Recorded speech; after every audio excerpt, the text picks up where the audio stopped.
And I can't hold it much longer. Gotta let go so I can be free.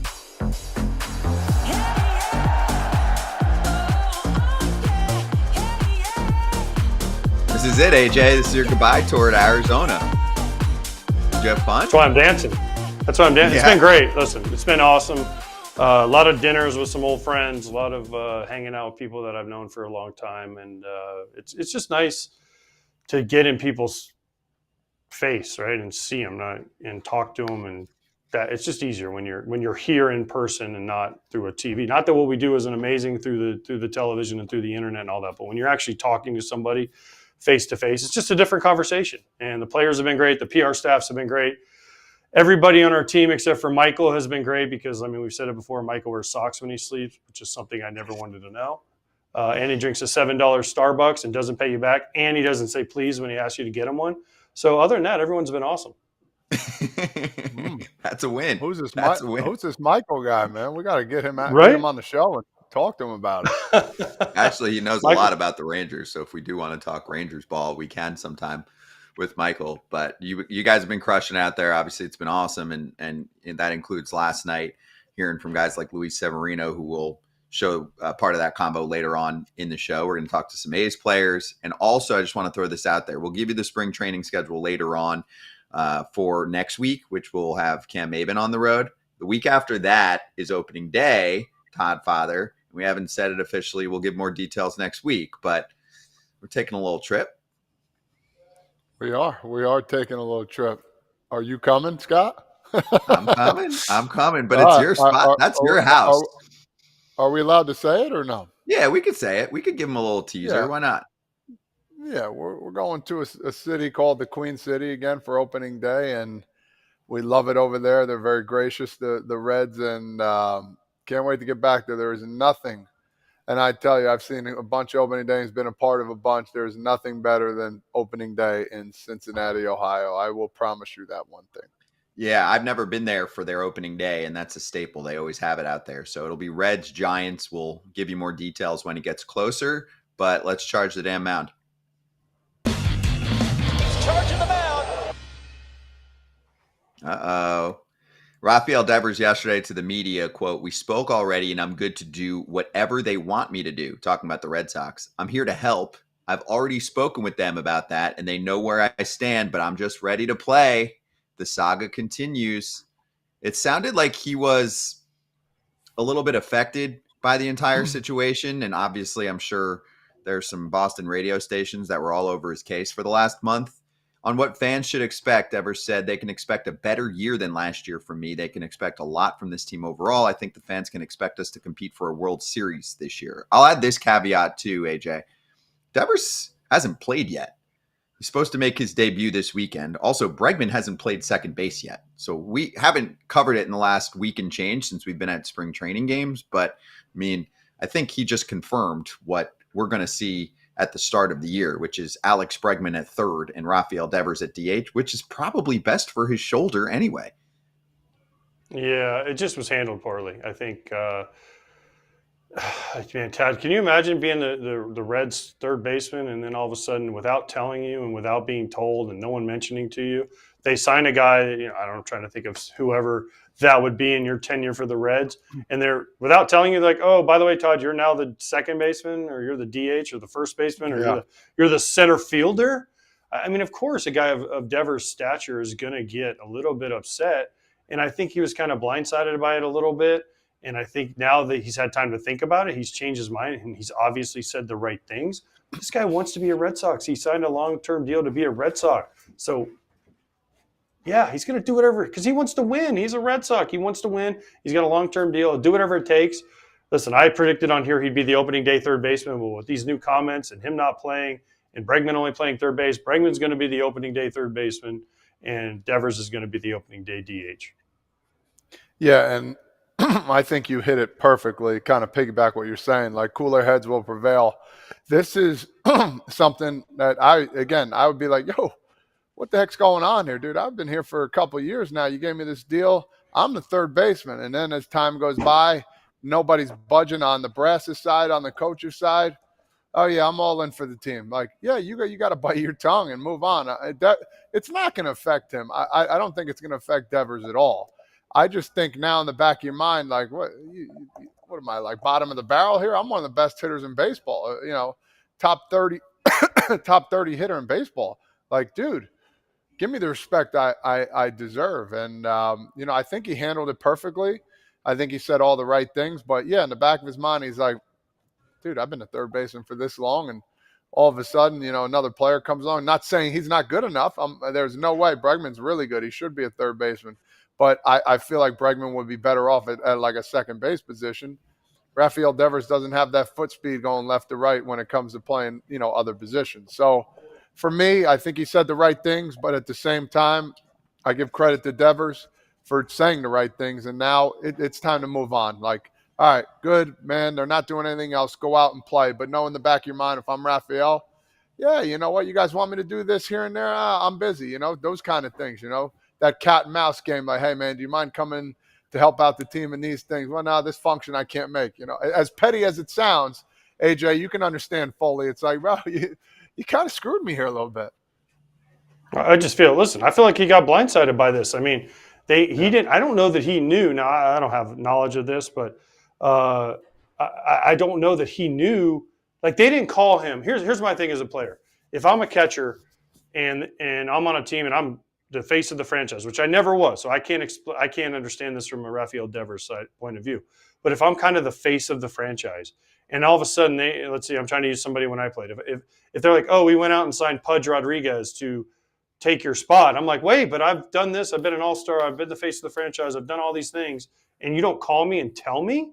That's why I think he was upset. And then he gets to camp, and without really having any idea about it, they just jump him, and they're like, hey, what do you think? Are you? And of course, like, I'm going to say I'm the catcher. I've been the catcher here for the last, 6-7 years? So, yeah, I'm the catcher. Until someone tells me I'm not, I'm going to say I'm the catcher. And I think that's where it got misconstrued. And listen, I give Rafi Devers a ton of credit in this. And I know people say, oh, well, you should just say this from the get-go. But as a professional baseball player that has the utmost confidence in your ability and my ability, I want to do what I've done for the last how many ever years. And again, they're paying me, and I thought, to be the third baseman. So I'm going to say I'm the third baseman. Should he have said something different? Yes. Now he's talked about it with the Red Sox organization. He's talked about it with his people that he trusts, and he's changed his tune. And listen, there's one thing I've heard about Rafi Devers. He just wants to win. So he'll do whatever it takes to win. So I get both sides, but I also understand why Rafi was pissed at the beginning. Now he's moved on. He's going to do the best he can for the team. But let's not crush this kid for saying what every one of us would have said.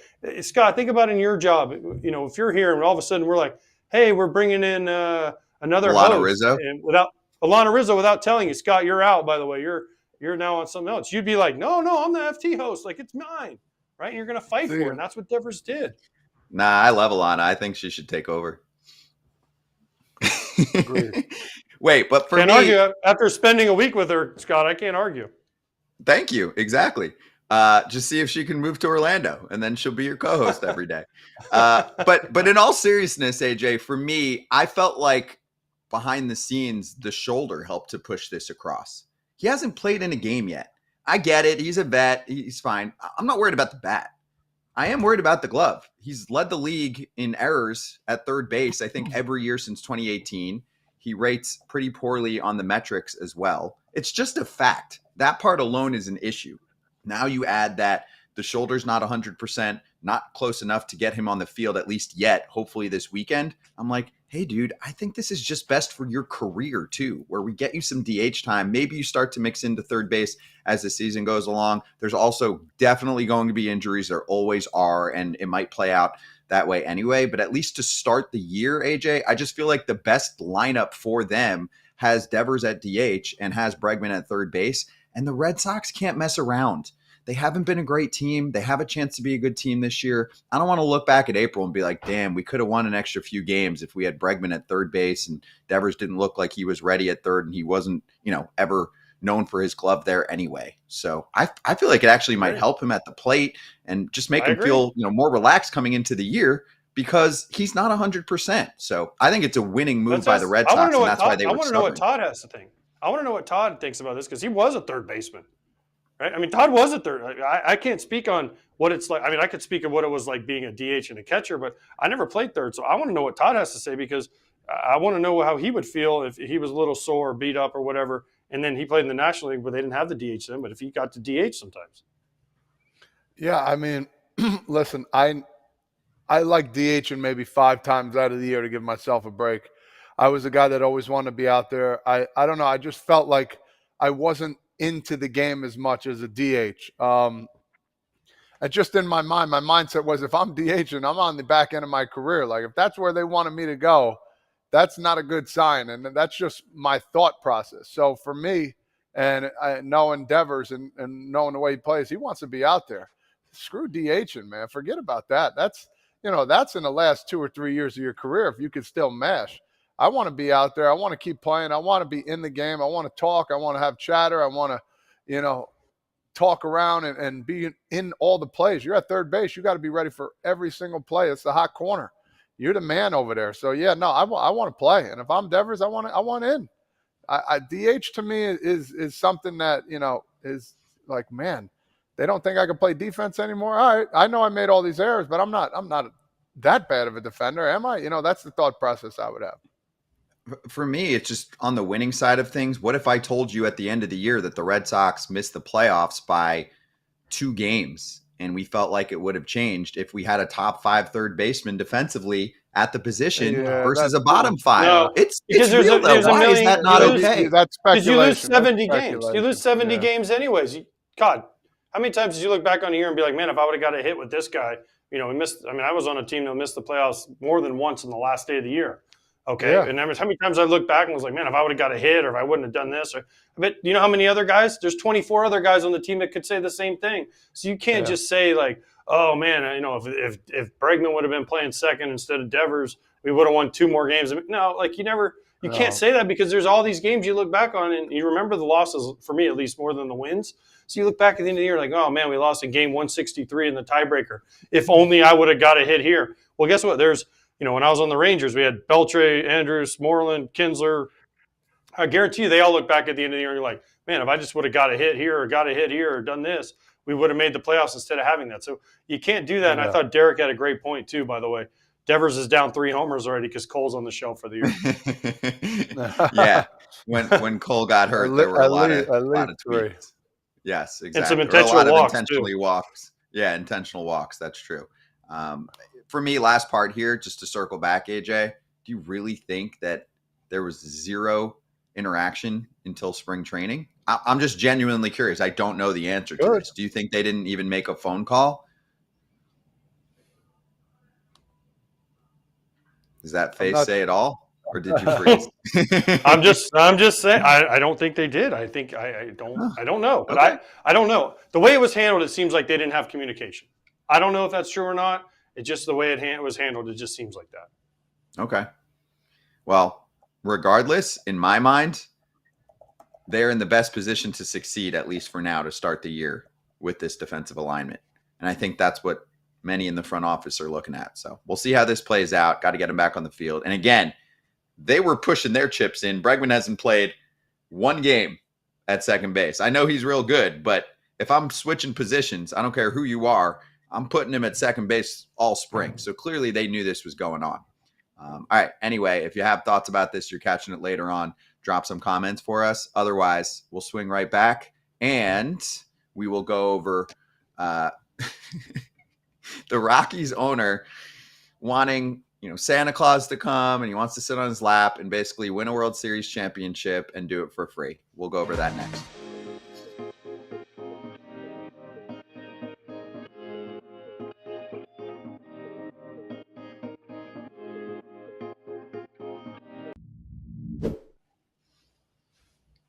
FT fam, I actually got my Hungry box today, so maybe I can jump off while Todd, Father, you give one word on it. AJ, you do the same, and then I'll actually grab it real quick.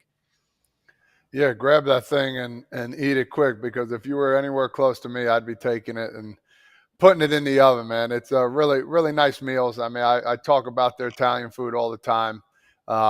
You take what they give you, plop it in there, serve it up, and the meatball parm was absolutely to die for. And that is something I would eat probably every couple days. It was really, really good, and it helps with the grocery shopping, man. It's really, really simple.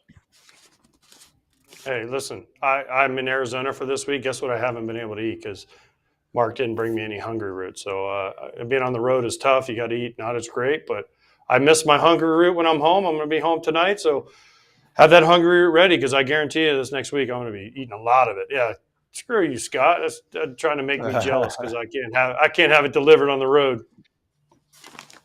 So, FT fam, if you want some snacks, some ready-made meals, whatever it is, this is me after the show. Since I am busy, even though AJ thinks I just sit around, I am a busy man.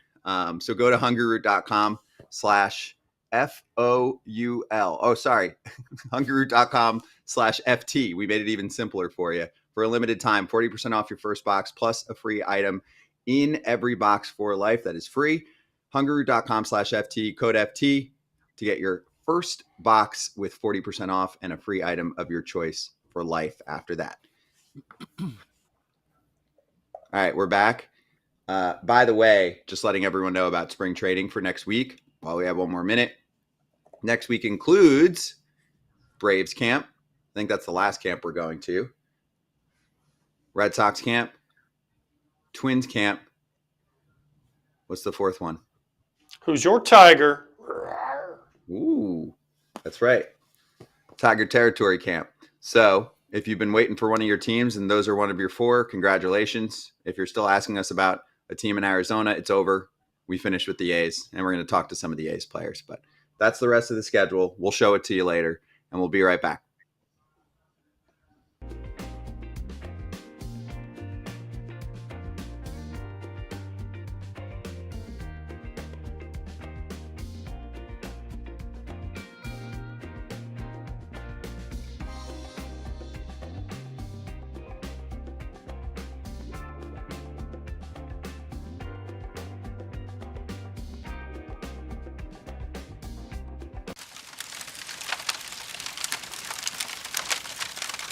Let's sizzle. We do talk about the Rockies on this show, not frequently since they're pretty irrelevant, but we do talk about them. And some fans are definitely going to drop something in the comments like, "Oh, you guys just cry about money and pick on owners." No, we don't. We praise the ones that give a crap, and this is one who just has completely punted for a while now. Run your team better, Dick Monfort, who said, quote, "The only way to fix baseball is to do a salary cap and floor." It gets better though. With a cap comes a floor. For a lot of teams, the question is, how do they get to the floor? And that includes us probably, but on some sort of revenue split deal, I would be all in. So basically he's saying, I want a cap, a floor, and someone to pay for it, right? So, dude, you bought the Rockies years back. They're worth a lot more. If you have a problem, just get out of the sport. But anyway, he also said to the Denver Gazette, sports are supposed to have some sort of fairness, right? There's got to be some purity. The Dodgers are the greatest poster children we could have had for something. For how something has to change. Something's got to happen. The competitive imbalance in baseball has gotten to the point of ludicrosity. I don't think it's a word, but he said it. It's an unregulated industry.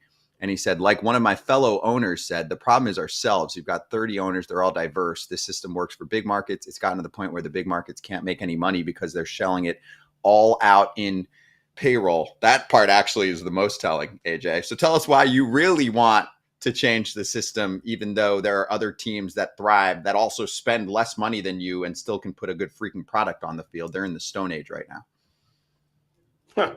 Bye, Felicia. What are they saying Friday? Bye, Yeah. Felicia.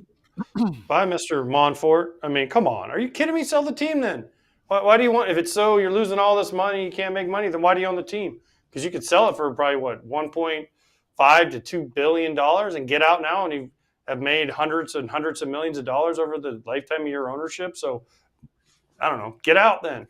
And as far as like, we need to have a salary cap, we need to have a floor. And then he says we need other teams to chip into the floor. So basically you want the other teams that are making all the money because they're trying harder to pay for your players. Like, come on. Like, this is just, you know what this is? This is just owners saying, we're getting ready, we're gearing up for a CBA fight, and we want all the press. We want everyone to feel sorry for us. So when the CBA fight comes up, we can say, see, we've been telling you this for years.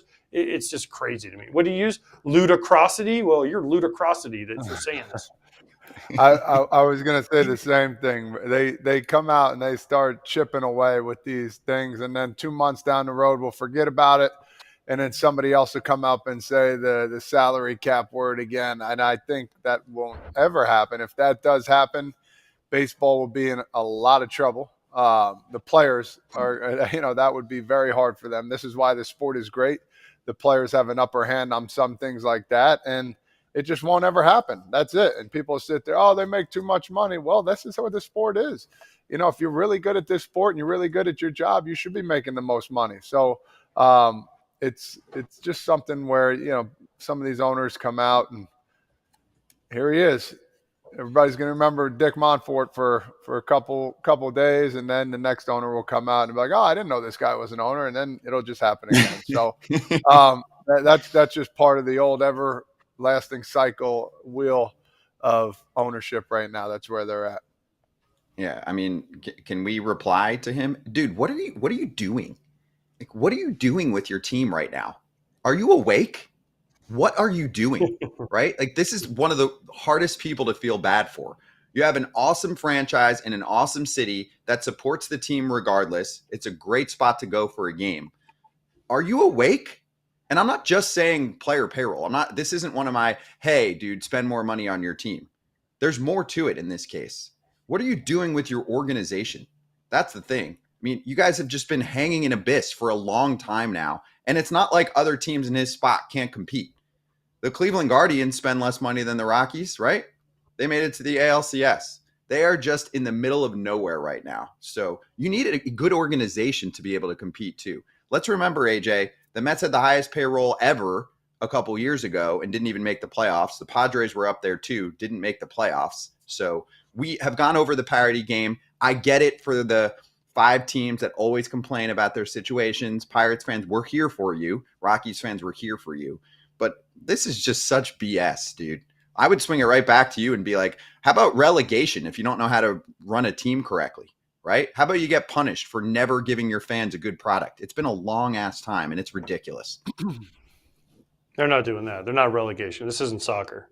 I mean, I think it is cool that in soccer you can get relegated, but what are you going to call up the Portland Pickles to be a big league team next year? Because they don't even have like a real team. They're a minor league team. They don't have players. So relegation, anyone that says that, including you, Scott, is, as we'd like to say down south, an idiot. I just figured while we're asking for anything, right? He was asking for his wish list. We can throw our wish list out there too if you have a problem, because there's plenty of people that would love to see a little more fire from that organization. Do you feel like they draw 3 million fans a year? They draw almost 3 million fans a year. They're in a medium to large market. Denver is a large area that they encompass. So they draw almost 3 million fans a year. Todd, you've been there. Coors Field's awesome place to go play. It's awesome sightlines. It's awesome. I mean, in the summer when the sun's setting and it's like the sky is glowing orange and pink and purple and all these different colors, it's an incredible place. People love going there. I mean, they have dingers, their mascot. There's so many things that are great about Colorado. I mean, they have the whole area with the bars and the restaurants and everything around it. Listen, don't tell me you're losing money. You're not losing money. But my thing with the Rockies is you got to do something different. Nothing you've tried, which is the old way, over and over and over again. Try something. Get crazy. Do what the Rays did. Everyone wants to be the Rays. The Rockies, if they're this poor, they need to be the Rays. You need to go off the grid like Joe Madden did with all the crazy stuff he was doing. And he started all these new trends, right? Shifting and openers and doing all these crazy things. If you're the Rockies, you got to come up with the next crazy thing and try to do it, because if you always say the field is a disadvantage. Well, there's got to be some smart people out there that can figure out how you can make Coors Field your advantage instead of a disadvantage that you always complain about. Yep. And just for clarification, Rockies are 17th TV market, 2.54 million in attendance last year. I mean, this team does well. Imagine if they were good, what they would draw. Yeah. It's an awesome spot for a ballpark experience. So it's just a shame to hear someone like this. I mean, in the past, he usually puts out his predictions, but it's like, dude, are you paying attention to the transactions that are going on with your team? Just be better, bro. It's just a shame to have someone like this in there who's just out in left field. And it, to me, feels like, picking a random person off the street and being like, want to run a team? You can bring some of your friends in and you guys can figure it out. It feels like a mom and pop shop. And I feel like we've been taking it easy on them. And these kind of comments, it's just like, it's tired, bro. Just leave. All right. We'll swing back and go over our conversation we've got with what-ifs. So we're going to run them with the Out of the Park simulation, bring on the president of Out of the Park to go over these 3 what-ifs. What if Trout is healthy the whole year? What if DeGrom gives the Rangers 20-plus starts? And what if Devers plays DH or slots in at DH versus third base for the Red Sox? We'll go over those when we come back.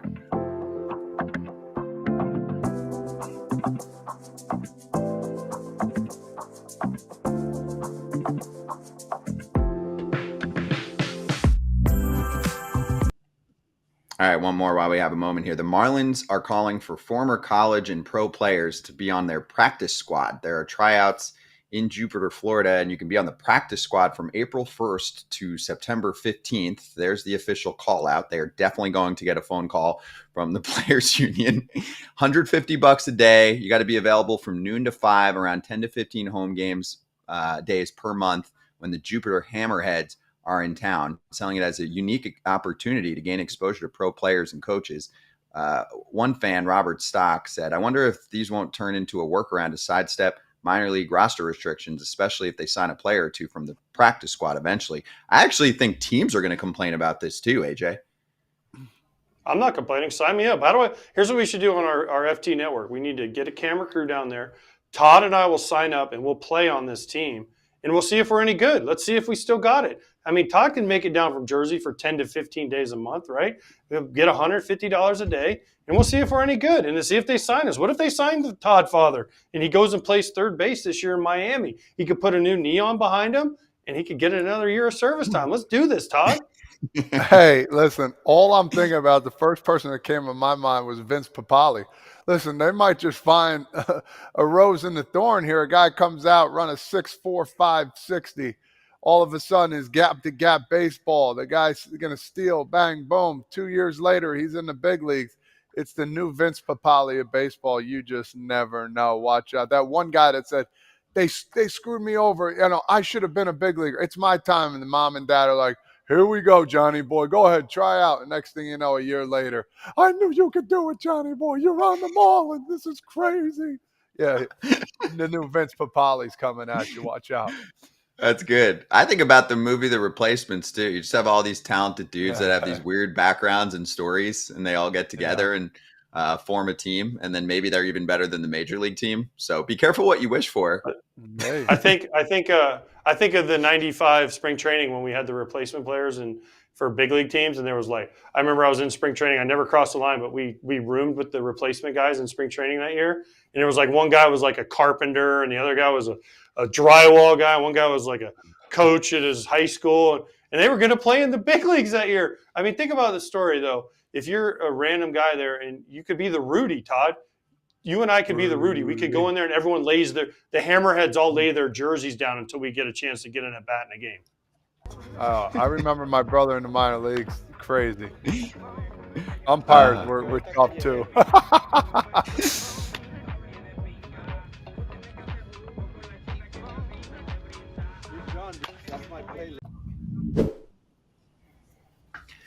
Let's play some 2025 what-ifs. The world's best simulation for baseball is led by Richard Grisham, the president of Out of the Park 26. Richard, great to have you on, and we're going to run through what a healthy season could look like for Trout, Jacob deGrom, and the scenario of Bregman at second versus third base. But first off, great to have you on, and congrats on today being release day for OTP 26. It's one of the best days of the year, and we're all thrilled to release the brand new game to our fans around the world, and I'm thrilled to be here on the best baseball show in the world. Thanks for having me. Of course. I want to give everyone a taste of what obviously the game can do and how you can control it. So let's start with the Red Sox taking over with their drama and their fascinating situation that continues to unfold in spring training. Rafael Devers initially saying, nope, I'm only at third. Now he's giving in a little bit. So what did you come up with when you ran simulations on Out of the Park for the Red Sox in 2025 with Devers at third versus Devers at DH and Bregman playing third, keeping in mind that Bregman hasn't even played a game at second base yet in spring training? So one of the fun things about out of the park baseball is you can have it tell you what's happening in the world, right? And it can do things as they would happen. Or you can say, you know what? I want to force something. So one of the things that I did for fun was I went into the settings for the Red Sox and I said, okay, let's try a couple scenarios. The first scenario is we're going to force Devers to be just a DH and force Bregman just to be a third baseman. And in the second scenario, we're going to force Devers to be the third baseman and force Bregman to be the second baseman. And in the real world, right, you have to deal with people's emotions and how they're feeling about this kind of thing. But in out of the park baseball, you can just sort of override that. So when you override the sort of the human equation, out of the park definitely likes the Red Sox overall better with Bregman at third and Devers at the DH. Obviously, the defensive prowess that Bregman has is worth a couple of games of victories. And what's interesting is out of the park really likes the Red Sox this year to make the playoffs. We have them making the playoffs more than half the time. And so that sort of defensive bump you get at third base is good for a couple of wins. Regardless of the scenario, out of the park loves, assuming health, Bregman to really just bash home runs off of that green monster, in those 81 hopeful games that he gets there. So really likes Bregman offensively, getting, maybe leading the league in doubles, and loves Devers again for another 30-101 kind of a season for him. Richard, we're playing the what-if game here. So I was in Ranger camp a couple days ago, and there's a huge what-if in Rangers camp. His name is Jacob deGrom, one of the best pitchers in baseball if he's healthy. So what's the difference if, let's say, what if he stays healthy and gives him 30-plus starts, or what if he's only able to give him 19 to 20 starts? What does it do to the Rangers season? I don't think, and it's pretty obvious to say it, but certainly out of the park baseball doesn't think there's any single pitcher that's probably more important to their team's success than a healthy Jacob deGrom versus one who's not able to get out there. If sort of the heavens part, if you will, and Jacob deGrom is able to throw 30 or 31 starts, get to around 180, 190 innings, we have the Rangers making the playoff likelihood over 90%. That's how much not only he will bring, but also that will reduce the stress on the staff over the course of the season. So, if you can get 180, 190 innings from deGrom, 30 starts, which, is unlikely based upon what, Bruce Bochy told you guys on your show just a couple days ago. But if you get that kind of a performance from deGrom, the Rangers are almost a lock for the postseason. If he's in the 20 to 21 to 22 start range, it's a pretty precipitous drop off. The Rangers' playoff chances fall below 50%. And also, the less he pitches, the more erratic some of his starts are. So he's not nearly as effective with that, 10 or 12 or 14 reduced starts as he would be, getting close to a full season. Now, I want to do what if game with my boy Mike Trout, man. If he is healthy, talk to me a little about the Angels' chances and his chances of, getting into that playoff and making a run. What do you think? Well, Mike Trout, even though he's certainly missed some games over the last few years, when he plays, he performs, and out of the park baseball feels exactly the same way. If he's able to get out there for 145 plus games, we really love his numbers. He's averaging a slash of 246, 335, 484. Angels fans will be thrilled that we sort of project him in that 35 home run, 85 RBI range. The RBIs would probably be more if there was more around him in that lineup. The Angels' struggles, even with a fully healthy Mike Trout, the Angels' struggles are greater than some other teams, just because they're in that position where they just don't have the hitting protection around Trout that they would like to have, and they don't have the arms really to consistently compete.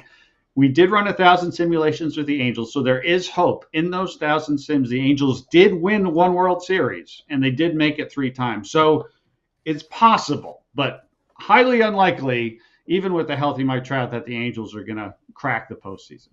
Yeah, some fans are watching like, what? Okay, let's again keep in mind 1,000 sims. 1 World Series. So whatever you put that percentage chance at, and same thing with the playoffs, 3 playoff appearances out of 1,000. That means like the entire world goes completely correctly for them. But I will say, Out of the Park has often been on the money in this case. I've talked about you guys for years. Obviously, I'm an avid player, and the predictions are on point, including last postseason.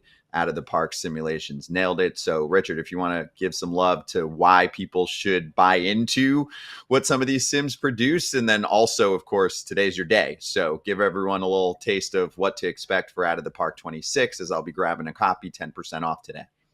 Yep. So Out of the Park Baseball 26 out today. It's a PC baseball strategy game, fully licensed with Major League Baseball, the Players Association, the KBO. It is your entryway into running a Major League Baseball franchise however you want to. And it's not just the Major League Club, it's the AAA, the AA, the whole franchise, the whole organization. You run the scouting, the drafting, the trades, the draft, player development. What's all new this year, we have the World Baseball Classic for the very first time ever. We're very excited about that.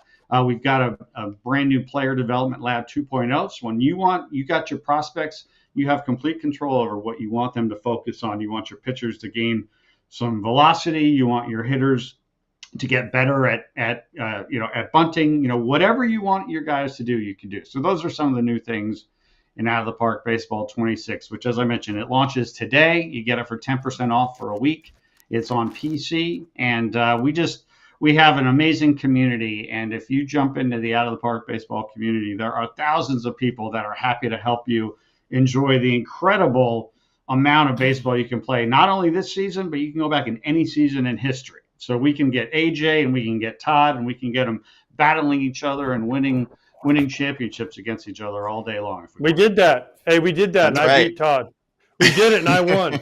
I just want to say I won. Yeah. We did it, and I It won. had to. Somehow- That game was epic. Didn't I hit a home run? It Didn't I had hit to, like a because home run? AJ would have cried.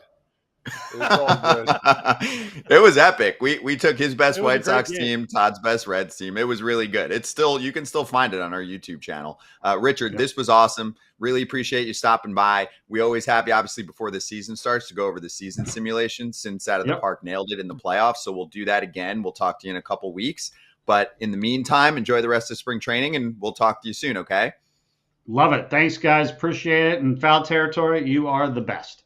Thank you. And let's run that Out of the Park 26 trailer if you're new to the party.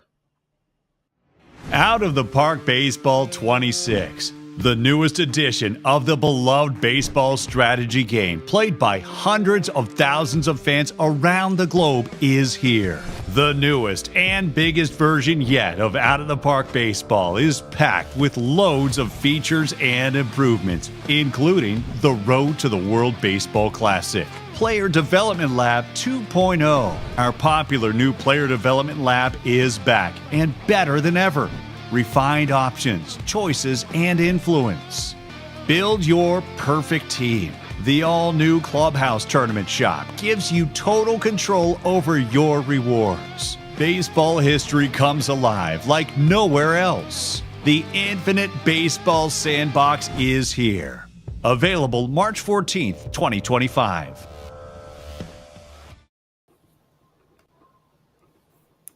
Here we go. Back on FT live with Lawrence Butler, who just signed a nice extension to be part of this franchise for a while. Law, great to have you on. Thanks for the time. I do want to get right to biz because we haven't had you on since then, and it's awesome, man. We really enjoyed watching you break out last year. So take us through it. When was the first phone call about the extension, and then the last one when it actually was sealed? What were your reactions and emotions like? This actually been going on since like the middle of the off season. So, I've been kind of going through this for some months now, and it was a long process, but when we finally got the call that the initial deal was done, it was crazy. I probably cried for like 30 minutes. Called my mom, called my dad, brother.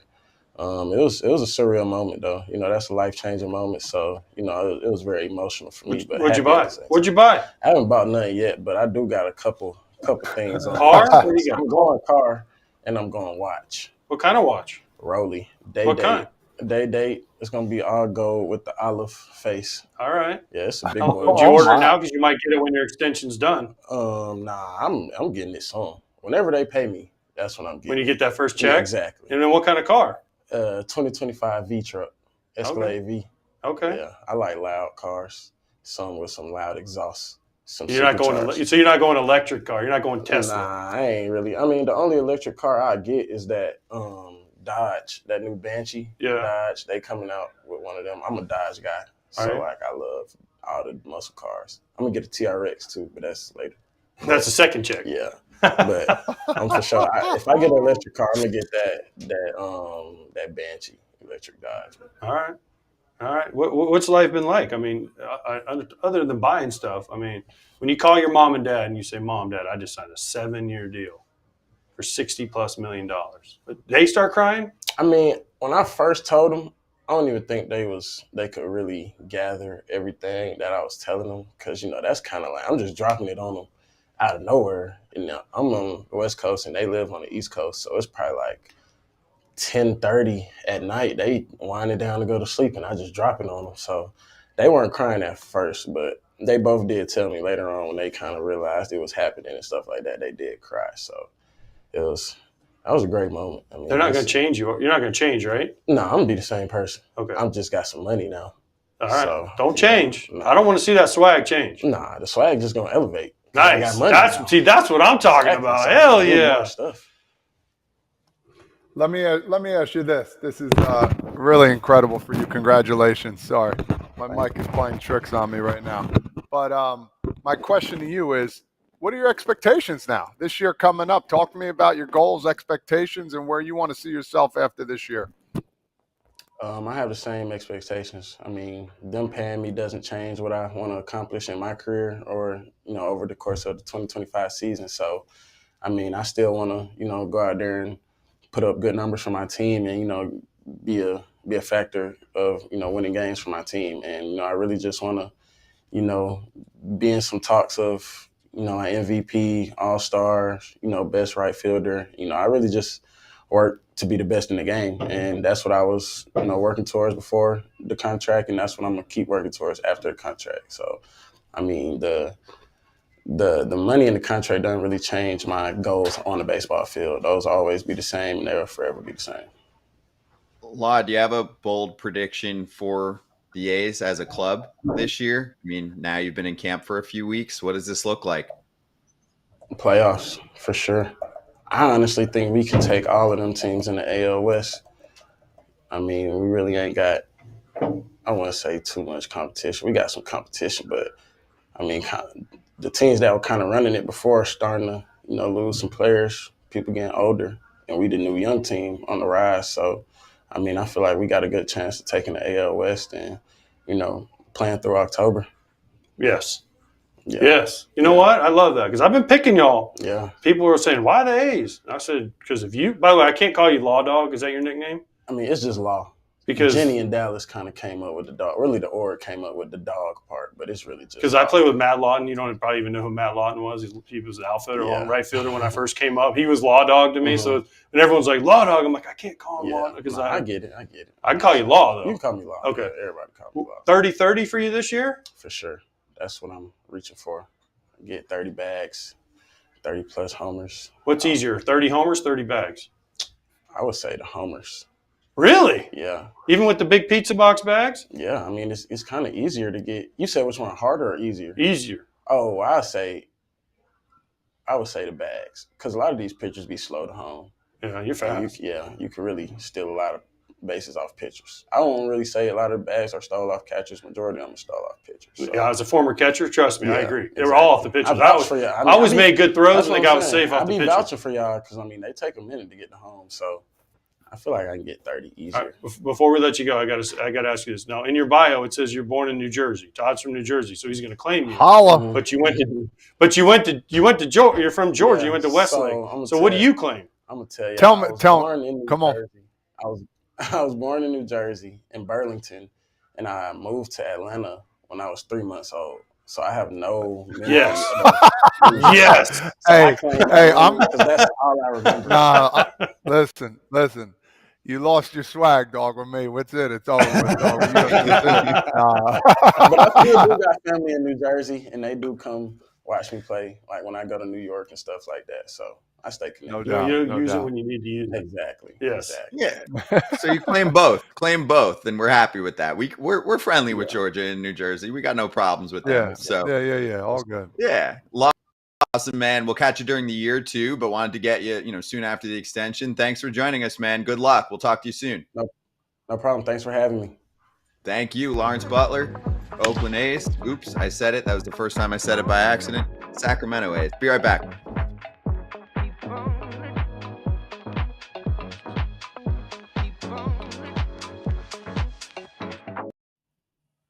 I did say it. I've been pretty good, but I did sneak one in there, and I genuinely did it by accident, but it's not going to be the last time. They had a game the other day with the Giants and the A's, and the broadcasters who are legends for the Giants, Kruko and Kite. They said it a million times, and they were like, I give up. I can't do this. It's been too many times. So they just kept saying it. They're like, I can't switch. Anyway, let's give you a little taste of what to expect next week in the Tokyo series, because they sold out the workout.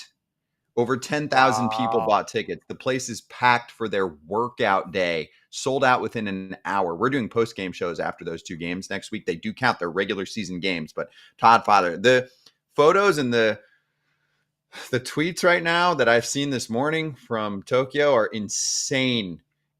We knew it, right? We knew it, but it truly is like, dream team Jordan kind of visiting, spots in Asia when people would go nuts. I mean, probably honestly more than that, because these guys are from Japan, and it is the football of Japan, right? The NFL makes the most money in America. Baseball is by far number one in Japan. Just think about this, honestly. Even if you don't even go to a game, you get to go to something like this. Just think about a kid that's 10, 11, 12 years old. Dad, Mom, all I want this year is to find a way to get to one of those stadiums to see my heroes play, to see Shohei, Sasaki, all these guys. This is just a dream come true for all these people. They're packed in there, and guess what? They are all watching right now, and they are not – I know what's going on. They are not on their phones. They are not doing anything. They are sitting in there. They're taking mental notes. They're writing down stuff. There's coaches up there that are watching. There's pictures being, made. There's memories. Just imagine sitting there, and these guys are all on the edge of their seats, young men, young women, young and old, seeing a professional team take a workout. Are you kidding me? People have to pay to do things like that for the most part. This is the coolest thing in the world. Look at the dome. Look at how awesome that is, and the people in there. And they are the most gracious fans you'll ever see in your life. And if I'm a professional player right now and I'm practicing there warming up, I got goosebumps thinking about it, how cool and amazing this is going to be. It's going to be a great weekend, or not weekend. 2 games there, right? Shohei, Roki, Yamamoto are all scheduled to perform and pitch, along with Imanaga and Suzuki for the Cubs. So this is incredible. They got this many people. I get to do the call for these 2 games. Oh, yeah. Can't wait. We'll talk about that later.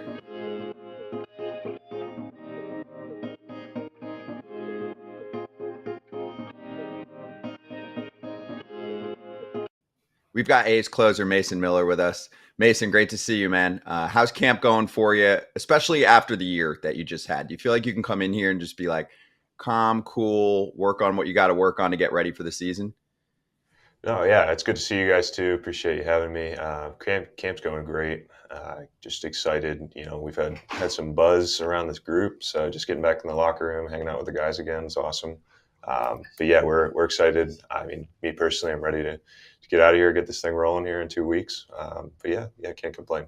By the way, I say this a lot, but he's way bigger than I thought he was in person. Like, he's taller than I thought he was. I knew he was tall, but I don't know. You just forget, Todd. You know this. Like, when you're not around guys and you just see you on TV, and then I see him, you're like, man, I forget how big you guys are. I'll take it. Yeah. How is Ho-Ho Cam treating you? How's the arm feeling? You ready to rock? Yeah, we're ready to go. I'm trying to take it this year. Obviously in years past, coming in and trying to earn a spot on the team and trying to kind of keep that same mindset this year, but obviously knowing the things I was able to do last year, able to kind of focus on getting the body feeling right and, get things rolling in spring training in preparation for the regular season, as opposed to coming in here firing right away. No doubt about it. No doubt about it. Now, I want the fans to know a little bit more about you. They know you're a flamethrower. They know how good you are coming in and dominating games. Tell us a little bit about yourself, some hobbies, stuff you like to do in the off season, and any quirks you have. Not baseball related. Yeah, I'm not that exciting off the field. I love baseball. I love watching baseball. But golf's a hobby. I don't play as much as I'd like to, but besides that, my wife and I try to get out and do some stuff in the community. My wife's big with animals, so we have a couple at home, and then she likes to help with some shelters and things like that as well. But yeah, we try to take the off season, hang out at home. We got our first home this off season, so getting everything situated there. And just hanging out with our families. That's about it. In where? Sacramento? Pittsburgh. Oh, yeah. Okay. You play Oakmont. You should join Oakmont so I can play. How's that? We'll put it on the list. You'll be my first call. Yeah. I mean, Oakmont, Latrobe. Yeah. I mean, there's some Laurel nice Valley. Courses. Yeah. I like the golf in the fall, as long as you can find your ball in the leaves. Oakmont has U.S. Open this year, don't they? I don't keep up that close. I think they have. I think they have a U.S. Open this year. Close on it. I went in 07 or 08 when they had it last time. It's been a little while since they've had it. That place looks hard. Yeah, I wouldn't do too well there. You got to keep it straight and narrow there. You're not finding it off the fairway. Who's the best golfer on the A's? Probably JP Sears. He got a hole-in-one this spring training. Really? Did he buy drinks for everybody? I wasn't with him when it happened, so I don't know. But he's pretty good. Rooker, I know he just got roasted a little bit by Mookie on his golf swing, but I know he's pretty good. Now that he has 2 kids, I don't imagine he plays as much. But we have some good golfers. A lot of guys that can go get around the course in a timely fashion. So. All right, Mason, I want to get into this team. So you mentioned how it's not only different for you personally to be able to just kind of go through the motions, not try and worry about making the roster, but the team itself looks like it should be significantly better. And a lot of that, in my mind, points to the arms that we're looking at right now. Luis Severino acquired in the offseason with a big signing. Jeffrey Springs, who's had a lot of success in the past, among others. So what did you think of the offseason for the A's? And then what are you seeing, especially out of the arm talent? For sure. We were really excited at how we finished last year.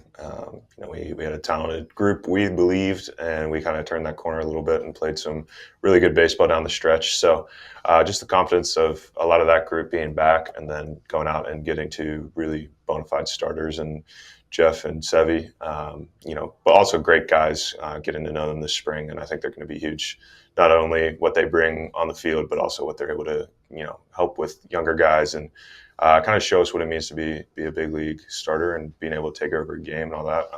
And also signing Jose for the bullpen is going to be huge too. Just having another guy with a lot of experience, closing out a World Series a couple years ago, and just adding to the group that we've kind of carved out down there. I think that the bullpen is going to be a strength for us for sure. Obviously, I'm a little bit biased, but I think that we have a lot of guys that were doing it last year, and we go out and get another guy and continue to take steps forward. And then now that we have some starters that are going to hopefully get us late in the game at a consistent basis, I think that's going to be a huge thing for us. Your second appearance in the Cactus League, you threw 5 pitches over 102 miles an hour. I mean, are you ready to go? I mean, that is absolutely incredible. I know you had a lot of time off. Arm must be feeling really nice. And then in an interview, you joked about reaching 107 miles an hour. So give me that happy medium. Where are we going to be at this year? 104? Is that the happy medium? Talk to me a little bit. How the arm must be feeling absolutely juiced right now.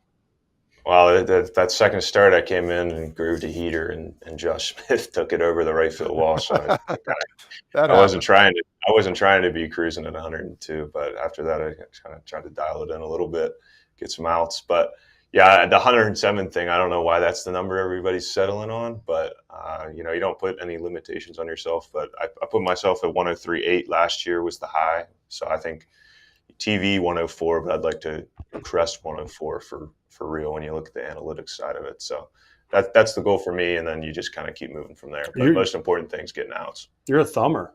by the way. There's a guy in Anaheim, I Ben know. Joyce. I know. Yeah. That's making you look bad. Yeah, If he's you guys starting come to into a choose. game at the same time, like you're into close, say it's a tie game, you come in and he's in on the other side. Are you guys going to have like a duel to see who can throw the hardest pitch? Or you guys have a duel for the season to if see I who can get wins? the last 3 outs of the game, he can throw the hardest pitch. Okay. I'll make that deal. But do you guys have a deal? Have you guys talked about it? Like, hey, I know I'm going to hit 106. You're going to only hit 105. I think he's got a little bit more in the tank. than Really? me, yeah. I mean, he just lays that thing back and it just explodes out of his hand. Are you jealous that he throws harder than you? A little bit, yeah. Yeah. I mean, we had a couple games last year where I think I popped a 103. I think Philadelphia is one I'm remembering for sure. I hit like my hitter tied my PR for the season, and then we came in, and I think that was one of the days he hit 105. So he was like, watch this. My 103 doesn't matter. He was like, watch this, Mason. I'm going to outdo you. That is awesome. Yeah. Word on the street is you have a changeup? Are you going kick change like everyone else now? I'm trying the kick change a little bit, but I think for me, the most important thing is just it being a competitive offering. So I don't need it to be this nasty kick change. I'd like it to be, but like 103, 104 isn't good enough. So now you want to changing- change it? Just changing in the speed a little bit, adjusting the eyes.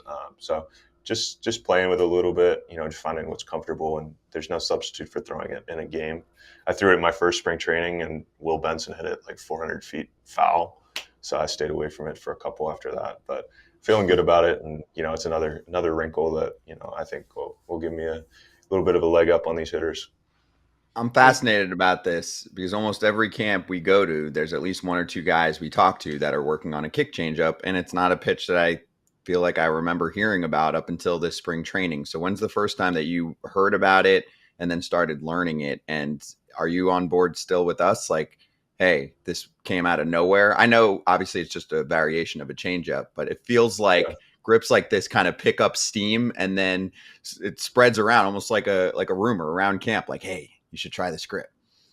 Yeah, I mean, last year it was kind of the splinker was the craze. Not as many guys tried that one out, but I think you see it on TV or you see somebody dominating with it, and you think to yourself, why can't I give that a shot? And maybe that's going to be the key for me. So yeah, just seeing the ability you guys have to throw that and just the movement and swings that it's getting. Obviously as pitchers, we're always working on our craft, so having the opportunity to add something like that generates that kind of swing and miss is really appealing. I want to go back to something you said quickly. You said you threw that kick change and somebody hit it 400 feet foul. Isn't it funny how your mindset plays a little bit when you throw 102 plus?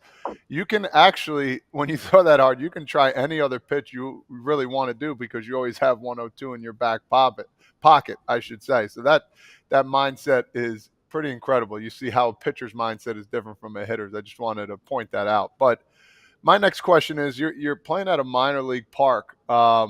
Talk a little bit about that. Sacramento coming up here. You're not the only team to do it, but have you guys been in conversations? I mean, the season's going to be starting here soon. I mean, you got places to live. Talk to me a little bit about it. Yeah. I mean, we're only an hour and a half down the road, so a lot of the clubbies and several players and staff are from the Sacramento area. So I think we feel pretty good about the housing situation up there. Like any city, you find a place to rent.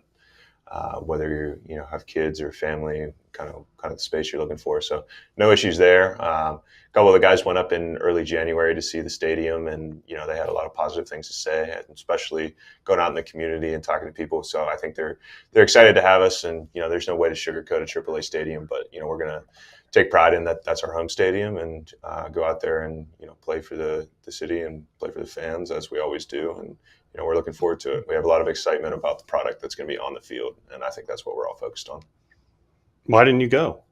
They didn't, because they sent Rooker. I know that. Yeah. They sent Rooker to announce his extension, so they didn't want to send you because shouldn't you be about?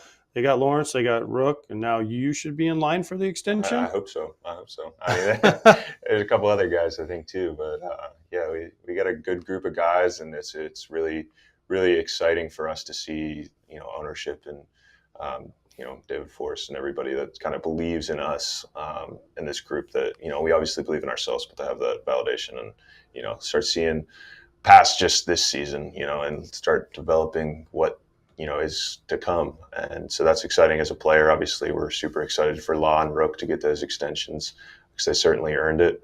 And we're going to keep fighting out there and keep battling. Any talks? Any talks? For me? Yeah. No, not yet. Not Okay. yet. So, Okay. All right. I'm just going to keep doing what I do, and it'll. Because you were it'll only fall into place, MLB's so. second team last year. You know that, right? This is true. Yeah. Who was first? I'm assuming. I thought about Class Kotsay, A. Kotsay and Helsley were the first team. Okay. They both had high 40s in saves, I think, too. So I'm going to try to get over that 30 mark. Maybe try to start sniffing around 40. Is that how you get to the first team? I think saves are gold. Yeah. Yeah, I agree. Also, you're an Eagle Scout. Yeah, I was. So Eagle, what's the difference between an Eagle Scout and a Boy Scout? Eagle Scout's like the highest rank. Oh, so you can tie knots and start fires and stuff? I can if I have to. Do you remember any of it? I do. Yeah. Life survival skills, but in this world we live in, there's not really out in the woods.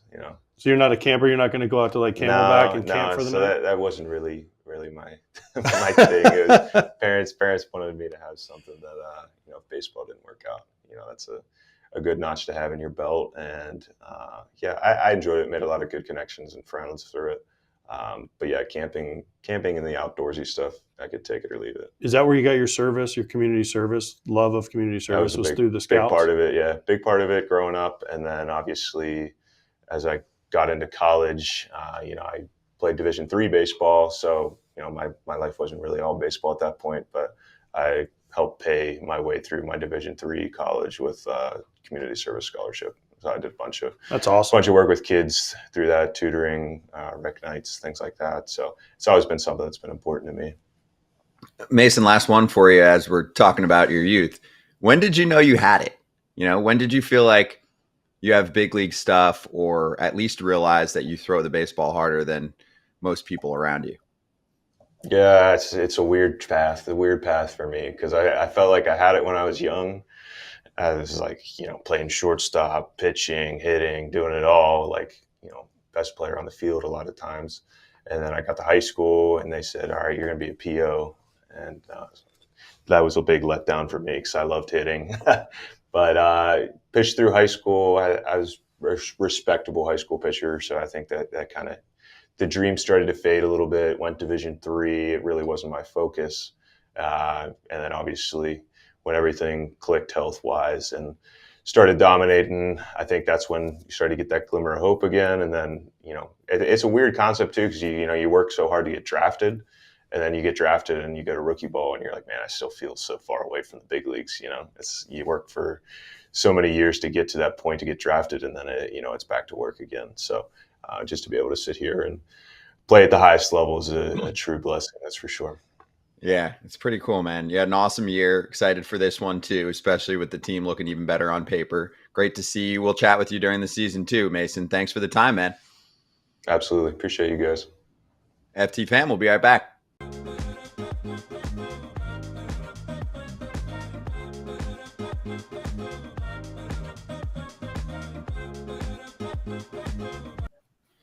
All right, let's continue the Tokyo series talk, because there's 2 real MLB games next week. We'll have post-game shows, but also we'll be watching the game and we'll be listening to Dum dum dum. This guy right here. I'll be doing them. Yeah. I'll be on the excited? call for the Tokyo series. Can you guys hear me? Yeah, Who we got you. Who else Excited? is on there with you? You know who's going to be broadcasting with you? The first day, I believe, is Benetti, Mr. Jason Benetti, and the second game is that's Mr. Adam Amin. Nice. Okay. Well, we're looking forward to that. And also a little bit of news. Shohei spoke about the pause with the bullpen sessions and really just echoed what the Dodgers have been saying. They just want to make sure that he's preparing to hit. This is a difficult balance that nobody can speak to with past experience. Hey, how do you become a starter again coming off another elbow surgery and an off-season shoulder surgery? The elbow surgery was obviously before the previous season. And then still maintain your 50-plus homer self and try and be a top-end starter.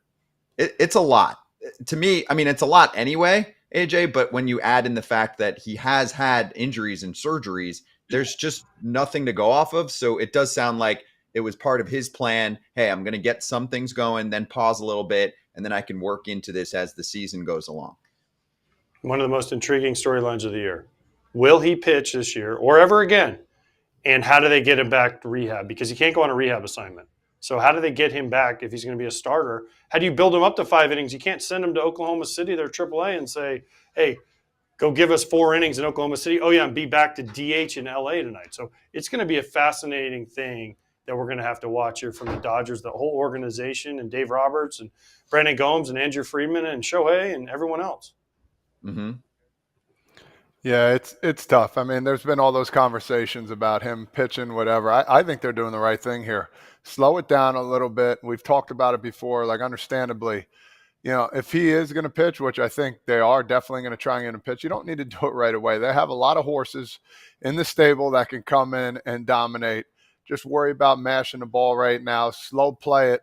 If you need another month, 2, 3, 4, whatever it is, you want to be back 100%. Like, you got the squad. So understandably, if 10 people go down, then you got a problem. But listen, this team is stacked and ready to go after another World Series. And I think Shohei hitting right now for a while is a beautiful thing.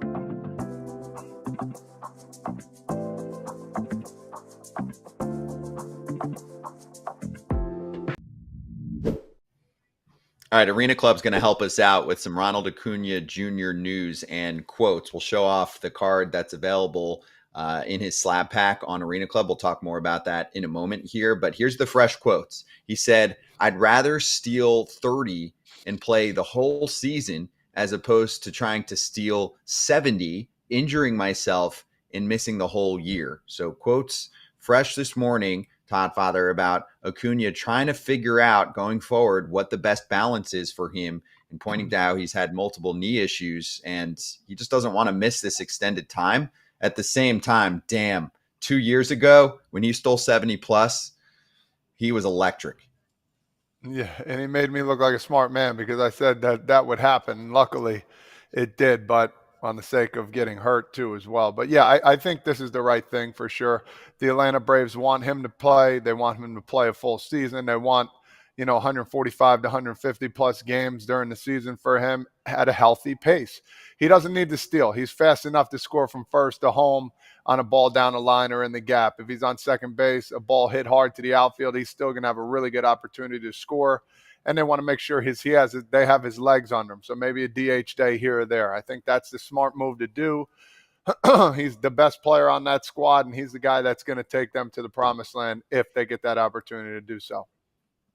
This is often what happens, AJ, with players as they get deeper into their career. You get the exciting steals early on in the career, and then it usually dips off. I mean, Mike Trout obviously has had trouble staying on the field lately. He used to steal a ton of bags too, and he was actually running back in April of last year when he was playing. But generally, you do see this dip off. There's a few other players I'm trying to think that you used to see them run like crazy. And then, I mean, who we've talked to, this isn't the prime example, but like Bregman, Altuve never runs anymore. There's just a lot of guys that once they get deeper into their career, they kind of slow it down. So do you see this now happening for Acuna? Is this him telling us expect more of the 30 steal season?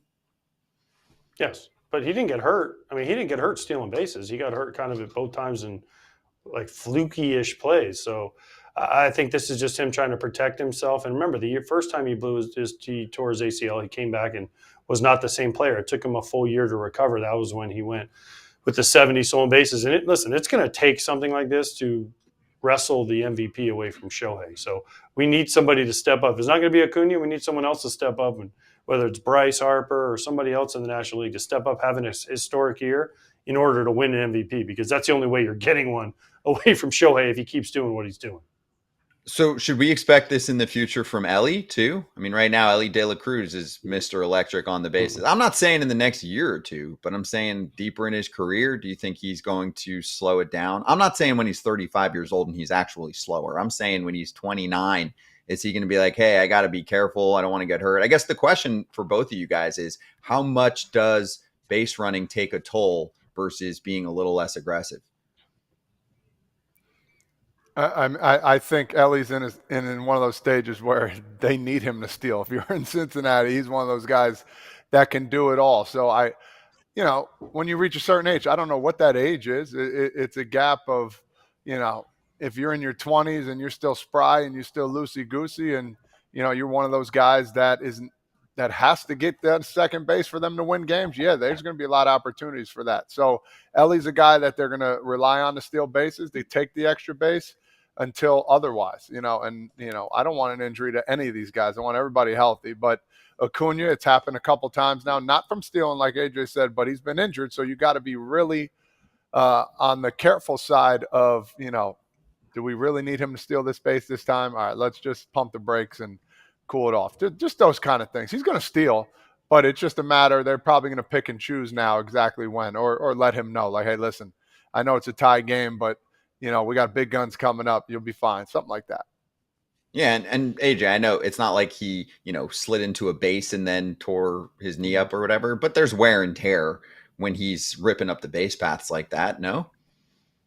Yeah, and when we just had Lawrence Butler on, you know what he said? He's like, I got to run. Mookie said the same thing. I got to run from right field to the dugout, and I kind of laughed at him. I was like, come on, dude. He's like, no, it's real, especially in Oakland when they were playing in the Oakland Coliseum. It was like they had to run to 2 right fields to get to the dugout. So Acuna plays right field. That's a longer run than it is from catcher or third base like Todd and I did. So I get it. It's over time. But listen, Ellie is going to run as much as Ellie can. I'd love to see Acuna keep trying to steal bases because that's what made him so exciting to watch. Is he could go deep one at bat, and the next at bat he could hit a single and steal second and third and score on a sac fly, and the Braves are up. So I want these guys to keep running. I don't know how we figure out how to keep their legs healthy, but listen, as Todd and I can tell you, Father Time always wins, and you do slow down as you get older. If you get smarter, but you slow down. Yeah.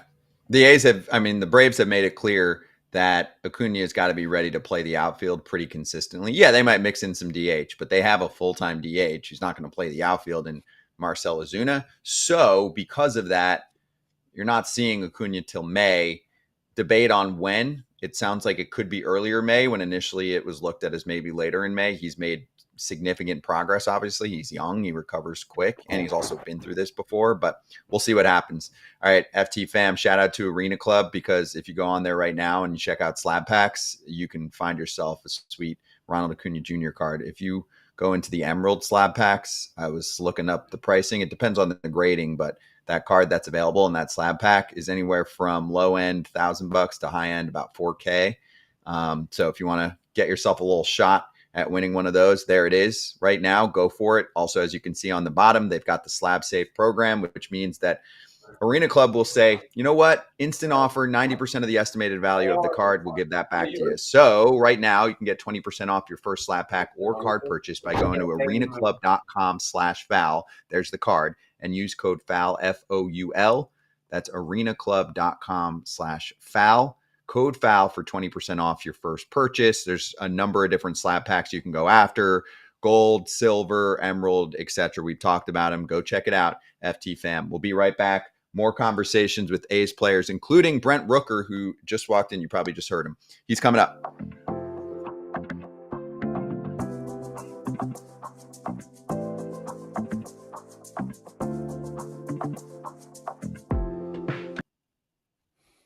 All right, FT fam, we're back. We're going to talk to Brent Rooker coming up in just a moment.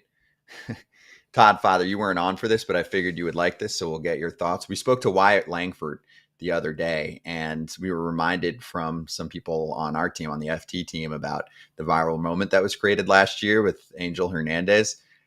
He took it like a champ. He was really positive about it. I mean, he did address it, but I just thought it was interesting to hear from Wyatt. He didn't say like, hey, screw that guy. He kind of almost blamed himself for saying that he was off kilter at that time of year because he had a big second half, right? He finished strong, especially in September, but Wyatt wasn't great in the first few months of the season. So he's like, yeah, I wasn't seeing the zone too well either. Everybody has an encounter with that guy, man. It is what it is. It's funny. We all have, and it's just I feel like I've had one and I haven't even played. He kind of took the high road there too as well, so which is pretty unique. Yeah, and so for me, it is what it is. Water under the bridge. I told him, I was like, that kind of ended his career. I mean, that clip went super viral. Obviously, teams, leagues, whatever, were pissed. I mean, at the time for the stat, it was the farthest pitch off the plate that year that was called for a strike. And I think it was all three that were like that. So Crazy. robo umps. That in 2026, that's head tap challenge, ball 1, head tap challenge, ball 2, head tap challenge, ball 3. Here we go. Yeah, exactly. All right, Brent Rooker is going to join us next, who has awesome plate discipline. We can ask him about the ABS system and how it's going in camp right now. So we'll be back in 1 minute with Rook.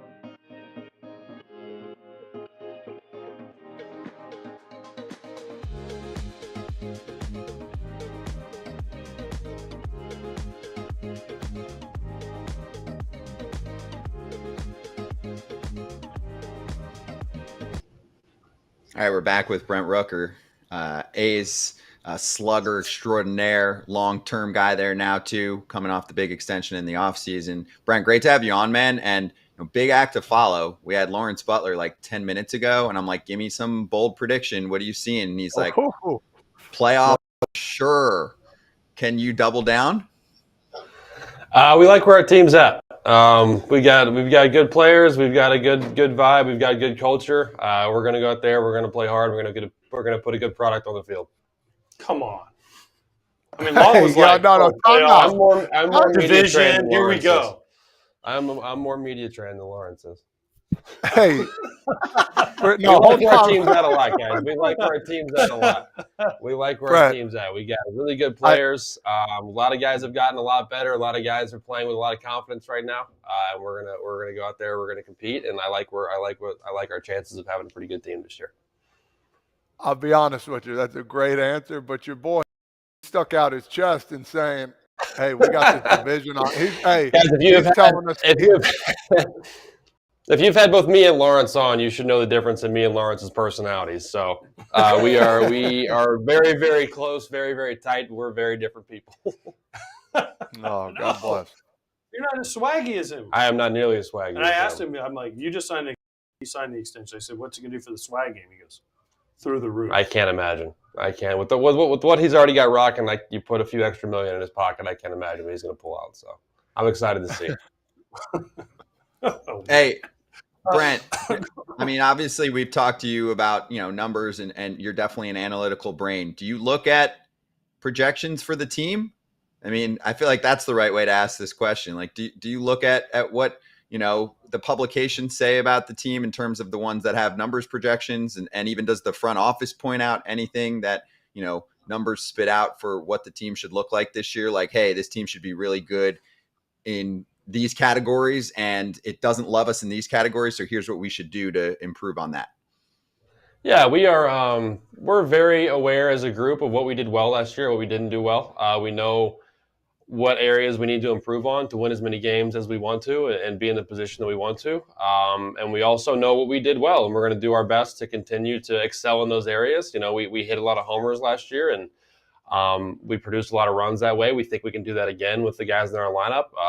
We know defensively we have some work to do from last season. A lot of guys have put in a ton of work to get better there. So we like where we're at sitting there. And then from pitching staff wise, I think just with the additions that we made in Jeffrey and in Sevy, that's going to help us out a ton. So like I said, we like where we're sitting. We like where we're at. We were hoping to outperform any expectations being put on us from the outside, because internally we're very optimistic. So I keep telling everybody, I think you guys are going to make the playoffs, make a run. Because I love your team. I love what you guys have done. I love who you brought in. I love the extensions.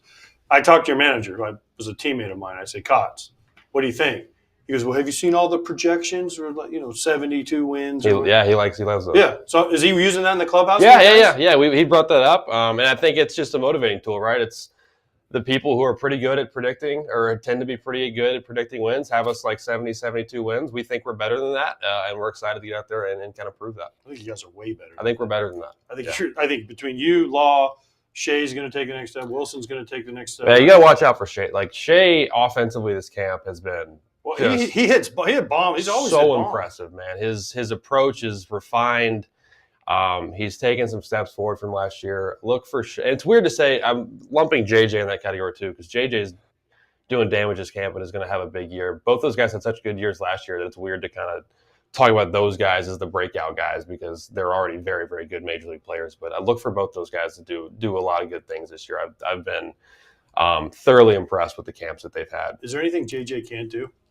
No, he's such a good player. I mean, he turned himself into a really good center fielder last year. I think he's going to hit for more power this year. I think he's looking like he has a little more bat speed, swinging a little more aggressively this camp than he did last season. But he's so good bat to ball. His approaches are so advanced. He knows what he's doing in there. He never tries to do too much. So, like I said, JJ is another one along with Shea that I think are going to be big catalysts for our team going forward. Let me ask you this, talking about your team moving forward. Has there been anybody in camp, a young guy, that you're going to be like, that you're sitting there, you're like, yo, this dude has the potential of fitting in right away, or we might see this guy in a couple months? Is there anybody that you're like, wow, this spring training, this guy's kind of taking off and we're going to need him down the road? Yeah, Kurtz is impressive, man. Big kid, really advanced field to hit, really advanced approach, plays really good first base. Probably the most raw juice that we have in the org as far as just power goes. I mean, hits the ball hard, hits the ball far. He came out of college already advanced, so I think he's going to expect him to play well wherever he starts and kind of push the envelope. And then I like Max Muncy a lot. I've talked about him several times. When'd you trade for him? Yeah, right. Yeah, I saw his name and I was like, yeah. I like younger Max Muncy a lot, the one on our team. He's really good athlete, really good ball player. I love his swing. Ton of bat speed. I think he's going to help us out at some point too. All right, so we're going to talk off the field stuff in spring training. There's a lot of things that happen in spring training. There's a golf swing of you that has been that kind of went viral here, and Mookie kind of took a shot at you. He did. I mean, there is a little Charles Barkley maybe pause at the top. I like the pause. It gives me time to organize. So is that a broken golf swing? I don't think it's that bad. It could definitely be better, but that's what 16 at that's yes TBC? at Scottsdale there. I hit it, but it was like 15 feet left, pin high, missed the putt, but I was pleased with the shot. Did they boo you when you missed the putt? The people with my group did, yeah, of course. You would have made it. They would have thrown beers on you, right? Yeah, but I would have loved that. But yeah, Mookie went off script a little bit, took a shot. I was okay with it though. Have you seen Mookie since? No, and now he's in Japan, so I don't know. Man. Can't even. I texted with him a little bit after. He said he found out that obviously wasn't the original script, and he found out that I was the guy after him, so he decided to go rogue a little bit and take away the nice compliment that I was supposed to get and throw in the out of nowhere insult. But I was okay with it. Your boy Vinny Yeah. Vinny Pasquantino broke Justin Fields to the Jets. I saw that. How did he know? I don't know. Are you proud of him for that? Was he just? I haven't talked to him about it. Was he just taking a shot in the dark and happened to be right, or did he actually? I don't know. I don't know. I'm not a Jets fan. I'm not an NFL guy, so I don't really know all the doings in the carousel that's happening right now. But I saw that he broke it, and I was kind of impressed with him. I mean, he beat like Adam Schefter. Yeah, he was all over it. Good for him. guys. Maybe he's got sources. Who knows? Hey, I'll jump in. Brent, I wanted to ask you about the ABS system with the challenges. Have you personally been partaking in it? And I feel like you're someone now, you've got some dirt in your spikes, you've got good plate discipline. What would be your feedback? Do you give me a grade system on it and anything you think that they need to work on before implementing it most likely in 26?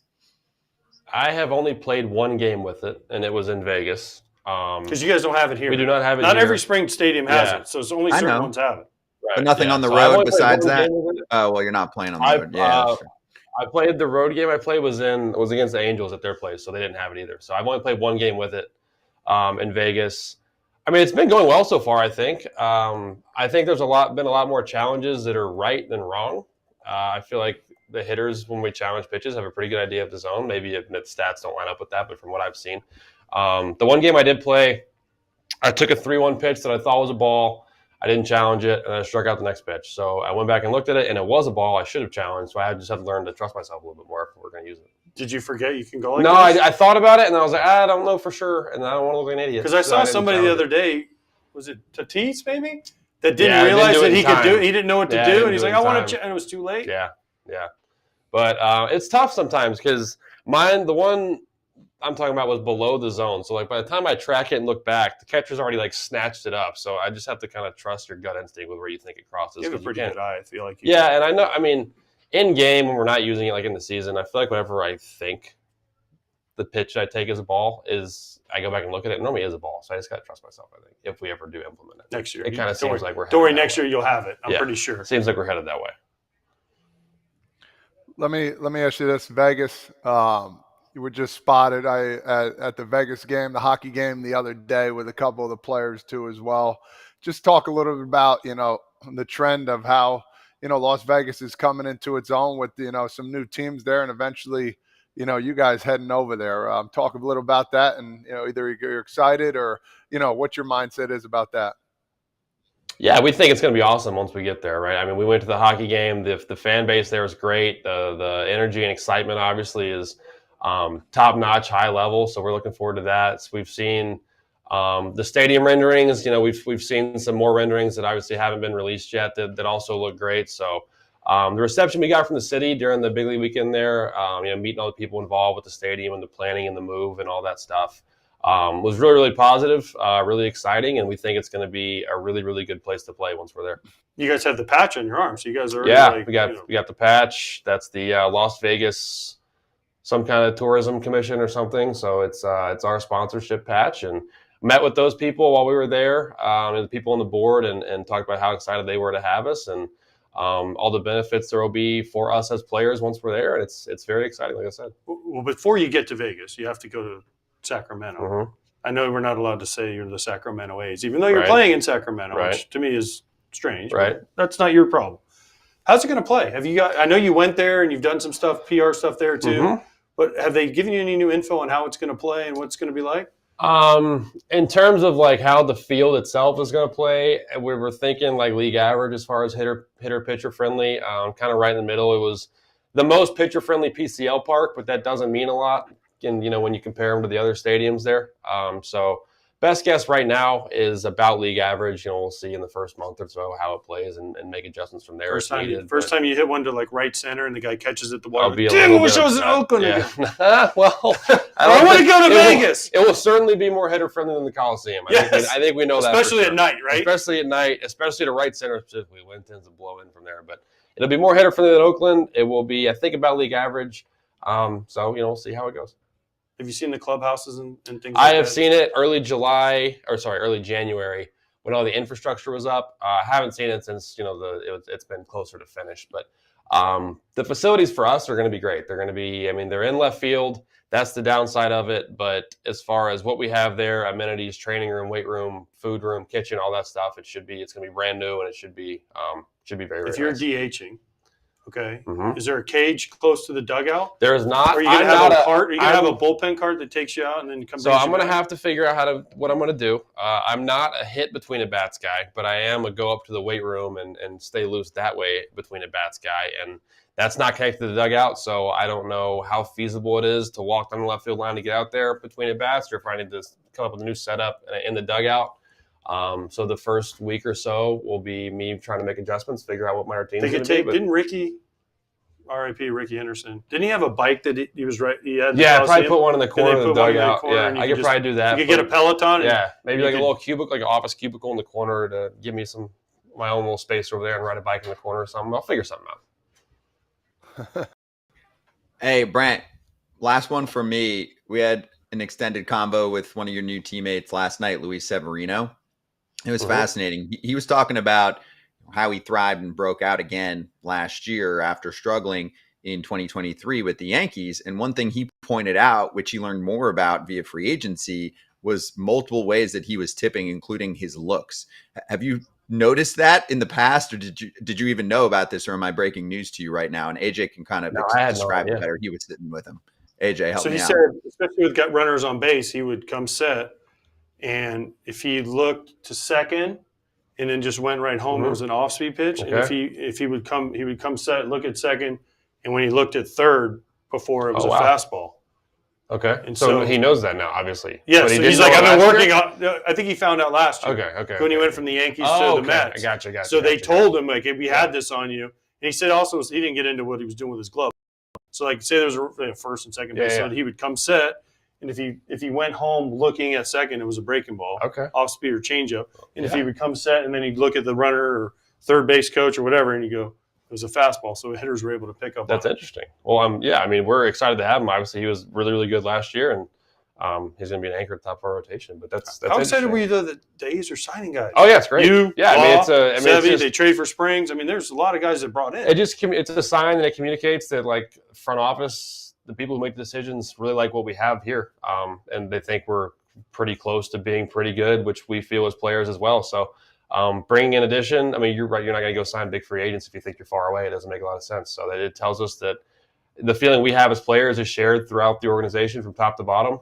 With the group that we have here is the right one, and we're excited to kind of get out there and show that, like I said, the team that we have together is one that can win a lot of games. I can't wait. You're my sleeper. It's been my sleeper pick all year. I'm sticking with it after being here and talking to these guys. Love it. Brent, on our way out, what's one thing we got to ask Mark Kotsay, because apparently he's coming up in like 10 minutes. Ooh, what do we have Something to we ask can pick on him about? with? What do you guys make fun of him for? There's got to be something. Is he I don't know. perfect? He's kind of scary. No, he's kind of scary. He's great. I don't. Did you ask Law or Mason? No. I just I just thought of this. I mean, I played with Kotsay. Right. So. No, he's great. He's awesome. He's awesome. He's done a great You know what? job. I'm going to ask him. I want to know why he bends his hat so much. He does bend the hat. It's a like lot. super bent. Yeah, he does that. Did he do that when he played? Yes. Yeah. It was always like He super. loves the bent I don't know belt. why it's so bent. And he wears the low profile hats too, like the older school ones that Yes. don't like sit up as high. He likes those hats. Like Will Venable for the White Sox is a flat brimmer. Yeah. And Kotsay is like the Japanese Yeah, little really leaguers that bent. have like the V The in triangle. it. Yeah, he's the good one. same way. That's a good one. That's the inside info we were looking for. Ro, good to see you, man. Thanks, Have fun the rest of the camp. We'll talk to you during the year. Will do. Brent Rooker with us back at A's camp in a moment, and that includes Mark Kotsay, A's skipper.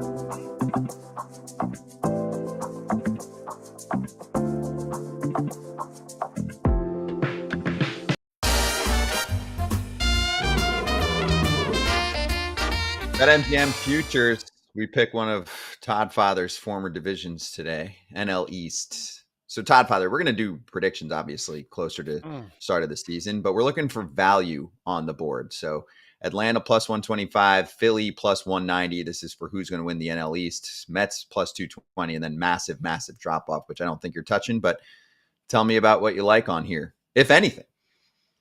Well, it's really close to top three. If I'm looking for a little bang for my buck here, the bottom two, it's just not going to happen. I would go heavy. It's one of those things. You bet 100, you win 190. That's great. That's still a good chunk of change. But if you had another zero on there, just speaking out loud, you don't have to do that at all. I would go Philly. And I think Philly will win that division. I think they have a good opportunity. I think they took a step back last year. But knowing who they have and what they got coming in here, I think it's theirs for the taking. I honestly do. I think Atlanta's going to be really good. I think the Mets will be good as well. But I think Philadelphia, with Bryce Harper at the helm, Schwartz doing his thing, Wheeler, and all these guys that are coming back, I could see Philly, kind of taking care of business this year, And people are like, oh, what about Atlanta? Well, I just don't see it right now. Yeah, I'm actually surprised there's this much separation between the Braves and the Phillies. They won't have Acuna and Strider to start the year. Phillies are pretty intact right now, and they have a deep starting rotation. So that's where I see the value too. I'm with you. All right, a little basketball offer for the FT fam here on BetMGM. Each Friday throughout the season, you pick a player you think is going to score first in a game, but if it's not that guy and he scores the second field goal of the game, you get your stake back in cash. You only get that with the sportsbook born in Vegas, BetMGM. Gambling problem or concern, call 1-800-GAMBLER. Coming right back to pick out some parts of the Luis Severino conversation that went a little viral last night.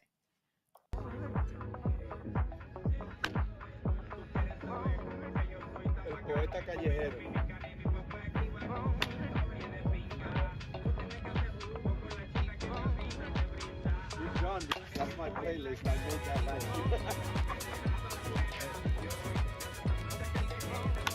Manny, did you put the Morgan?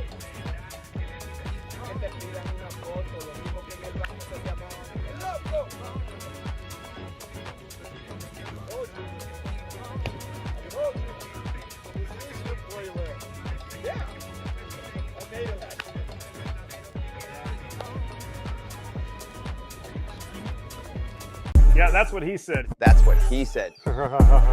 That's what he said. That's what he said. All right, so last night we spoke to Luis Severino at Clutch House. It was awesome to get these extended conversations with a number of big names, but Severino stood out for a number of his answers. Let's start with this one, and he was sitting down with AJ and Alana Rizzo.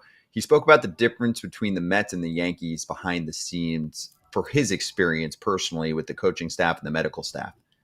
The trainers in the Yankees were unbelievable, but I think the Mets are on a different level there.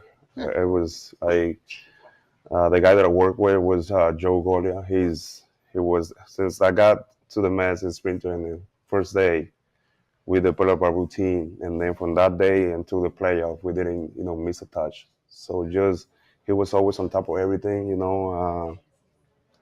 The nutrition is there. He's crazy sometimes about stuff, but he's unbelievable. He's one of the greatest things I ever seen. He's on top of everything. If I was pitching in Cincinnati, it was hot. He would tell me 3 days later, "Hey, you eat more carbs because you might lose some weight pitching out there." He was great. So, I think I learned how to treat my body better. In the off season, I thought to I hire a person it was like a doctor of sleep. She showed me how to sleep better, give me some tips. And What are those? Because I want to know everyone wants to know how to sleep better. yeah, for me, like in the season, I was sleeping 4 and 5 hours. That was it. So I sleep like 3 days with a machine in my chest, seeing what I have. So we found out I have like a sleep apnea. Mm-hmm. So she told me to drink magnesium at night, cherry juice.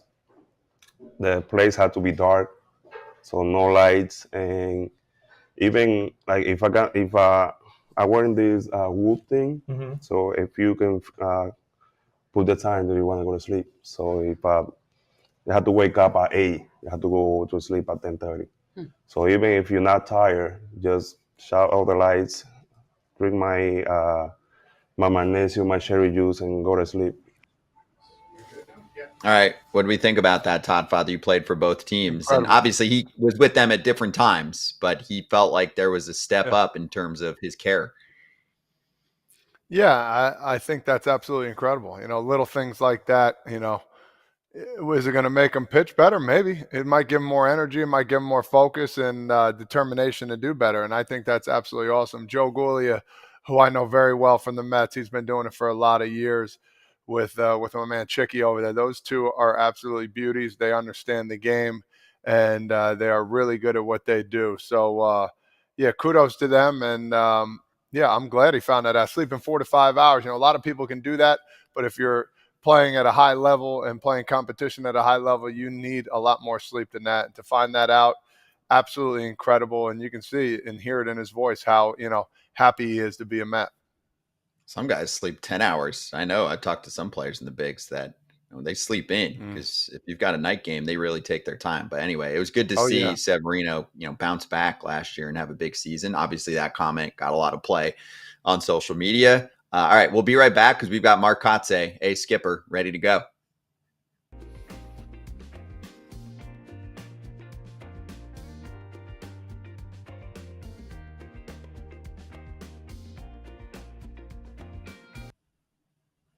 Hey, by the way, some news here. Clay Holmes is going to start opening day for the Mets. What? Speaking of Yankees, Stop Mets. it.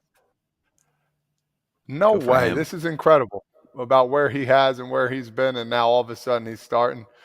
Good for him, man. He's a beauty, but he's an awesome dude. Awesome dude. So that's really awesome. Congratulations. Yeah, he looks really damn gonna good send him a in text. spring training too. Yeah. All right, I got one more thing to show you from the Severino conversation. Let's get it in there. Your stuff was so good that I was like, Yeah. how does anyone ever get a hit off this guy? Yeah, I mean, in the Yankees, it was a lot of things I was doing. You know, a lot of tipping and with my gloves and also with looks. You know how it is. Your looks. Yeah. So you would like look over here for a certain pitch and look over here for a certain pitch? When man in second, I was looking at second and then stopping at third. I was throwing fastball. And then I look at second, go straight home. It was off speed. So how did you stop that? They noticed it, you know, and I just started practicing. Like I either had to do one. I either had to stop every time in third and go or just not stop. So you didn't realize it that you No, were I doing didn't. it yourself. I didn't. Yeah. And, you know, I started working on that. And also in the off season, I was, you know, looking for that team that I was assigned. I talked to teams that I asked, like, if I sign with you, are you going to help me? And they told me, hey, this is what we have when we face you. So, you know, just listen to those guys, like, okay, so I need something. Like, for example, one team told me, hey, every time we face you, we look always, if it was down, it was off speed because you don't throw the fastball down. Either it was fastball up, everything down was off speed, so change out sliders. So, and for righties and lefty, it was middle away.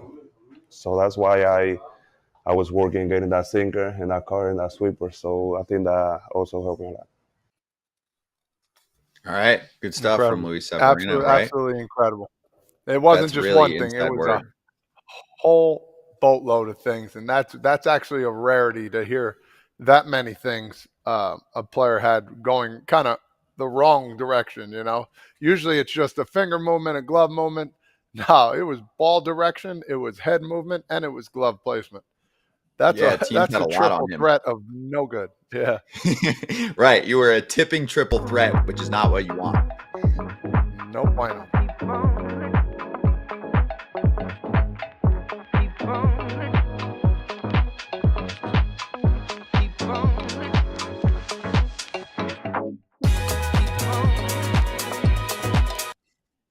All right, I'm excited for this one. Mark Kotsay is the skipper of the A's and sitting next to his buddy AJ Pierzynski right now.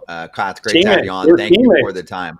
Yeah, former Yeah, teammate. great. So Former teammates. Last time we were together, he was burning my bats down the left field line, I think. With no hits in them. That's right. There were no hits in those bats. We're not supposed to talk about glad it. he played that role. I'll tell you how tight we are. So Aldo, what is he was the bench coach. What is he now? First base coach? He's assistant hitting coach, and you know, I mean, he's been on the staff since Boma was here. So he's a guy that I loved, enjoyed being around. Yeah, so he was our something in St. Louis, a coach. He was a coach, and we used to hang out after the games. And so I went up to Aldo and I said, "Hey Aldo, how's it going?" He goes, "Man," he goes, "you know, not long ago you text Kots, and Kots didn't know who it was, so he asked me, and I had to go through my phone, and so I got the Juan Soto new number who dis from Kotsay. So from now on, I'm gonna make sure I tag my name. We're so tight. I'm gonna have to make sure that I put my name if I text you, like when you sign another extension or when something happens, I'm gonna be like AJ Pierzynski. Yes.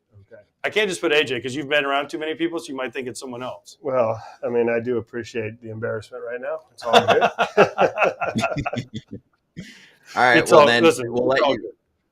Yeah, it's all good, Kots. We'll let you gush about your team now. So, you know, you've been here for a minute. Is this the best group that you've been given? Yeah, I mean, I think this group, as you guys know, in 22 when I took over, there was a little bit of a transition in the roster. You know, prior to my first team meeting as the manager, we traded Matt Olson, and that was literally like 2 hours prior to the meeting. So the messaging is a little different. The expectation is obviously much different than it has been in the past 3 years. We used the word opportunity a lot here over the last 2-3 years, and I think that we're seeing now guys that took advantage of that opportunity. And some of those names that you saw this offseason signed to extensions, and Brent Rooker and Lawrence Butler and others. So it is definitely a great group. We still have a lot of work to do. We only won 69 games last year. So even though the expectations are higher, we still know we have a lot of work in front of us. Yeah, I think that's really great. We talked to two of your guys. We talked to Brent and Law, as I figured out. I didn't know the nickname. Now his nickname's Law. I want to. They've gotten extensions. They're doing great. They've talked about. We asked them questions about how do you guys feel about this year. What are your expectations? And they confidently said, "Hey, playoffs, get in the division." Do you feel your team is right there to go knocking on the door of getting back in the playoffs and knocking on the door of winning this division? Well, I can reflect back in 2017, right? A very similar group, a talented young group. They finished off the second half really well, and then they showed up in 18 with a confidence about them that was different, and they made the playoffs. Obviously, Luis Severino started that playoff game in Yankee Stadium, so I love the fact that that's where their mind's at. We talked about having that mindset. We talked about what it takes to reach that level, the championship level.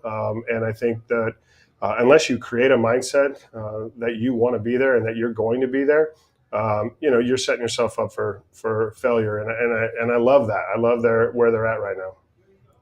As we talked about, we joked about us being teammates, for a while back. But you were always a guy that I could look at and say, this guy is going to be a manager. Just the way you handle yourself, the way you talk to everybody, the way you get people to come together as a player. Now you're a manager. Is there anything that you didn't expect? What's the biggest thing when you mentioned you took over in 22 that you have now learned to handle better that you didn't have any idea was going to be this tough as a manager? Yeah, I think you have to realize that you're communicating in the moment and that things change. And I think you have to have an open mind. The players, we always know as a player, we wanted what we called a player's manager. And really, thinking through that, what does that mean? I think it means someone that's honest, someone that's transparent, and I do that to my best, every day, right? But it always evolves. The situation's always evolving. Things change. So, communicating that this is our decision now, it's really tough. It's tough because I've been in that seat with Terry Francona when you get called in the office, and you've been told you're designated for assignment. I've been blessed because even though, yes, I had some great years in my career, I had those years of transition. I had those years of failure. And so I think I lean on those experiences more and more in the communication process that try to relate to what they're going through. I don't want to listen. I don't want you to. I don't know how you can answer this, but because you don't answer. No, because it's an important question for me because is there a manager that's been through more?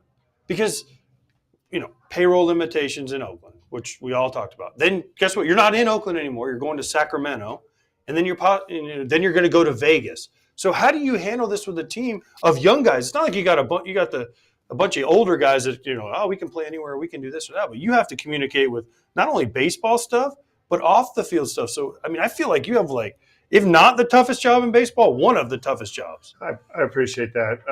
Every job is different. Every job has its unique circumstances. One of my good friends is Dave Roberts, and people will say, "Oh, well, he's got a push-button team. He's got this and that," but he's got a different set of circumstances that are also challenging. So, my circumstances, I think maybe I could become the first manager in the history of the game to have managed in 3 different cities in 3 years, right, or 3 years or less, with closing a chapter in Oakland, a great chapter, a historical chapter, 51 plus years there in that city, then transitioning to Sacramento, and now we've got this bridge gap before we go to Vegas. So, that the players want to know as much as possible as to what they're entering.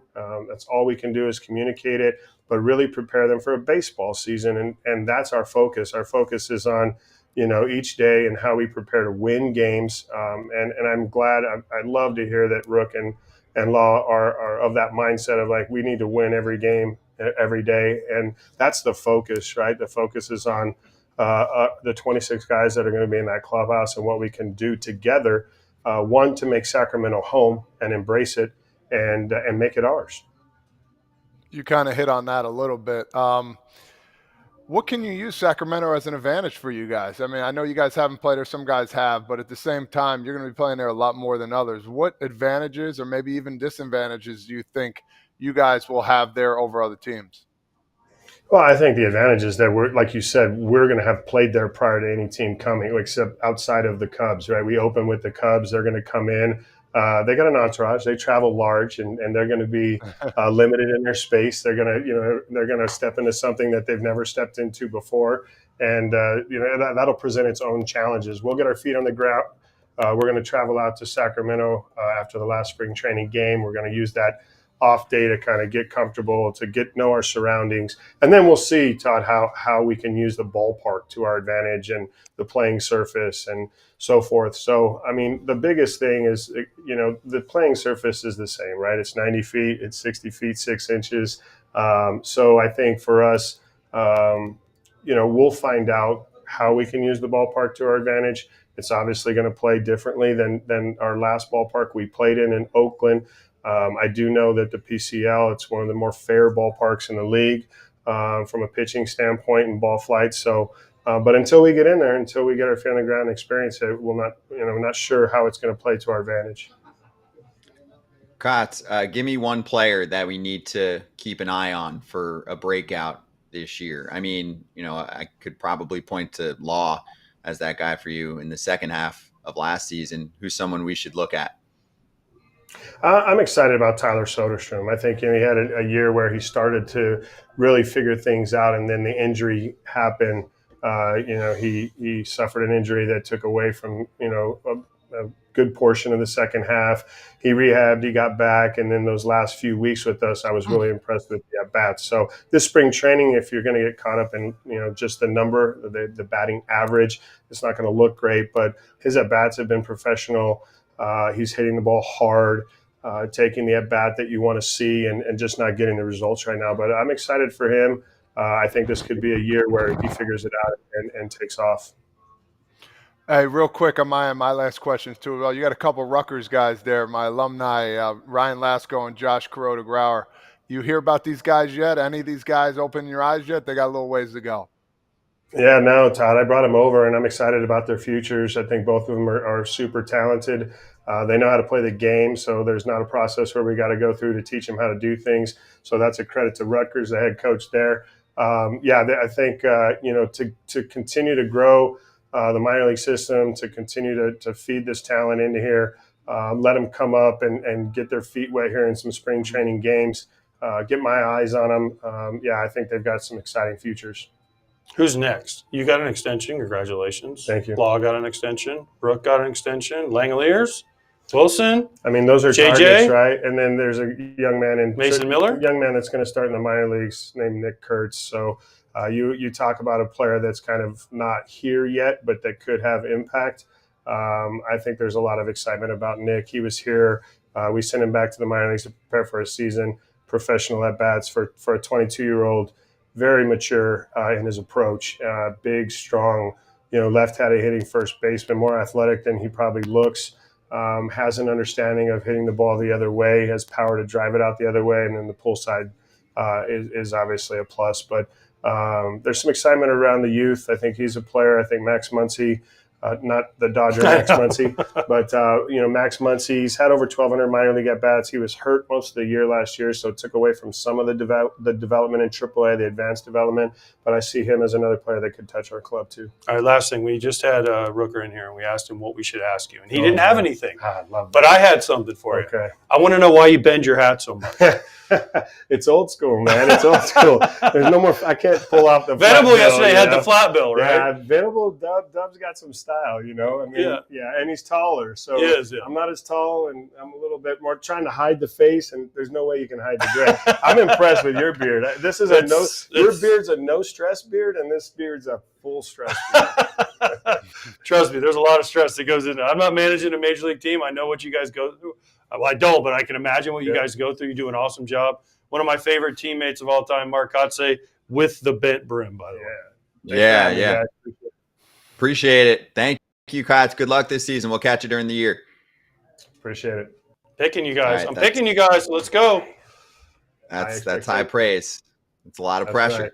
Right. All right, we're back. Todd Father, we'll chat for a few while they get all situated with the mics, but good day here at A's camp. And obviously it's a completely different vibe And I feel like a lot of teams say that when they go to camp, and it's not true, right? Like maybe it's a club that didn't do much in an off season, or it's a club where, they were coming off a disappointing year. This is a team that can actually say that because they finished strong.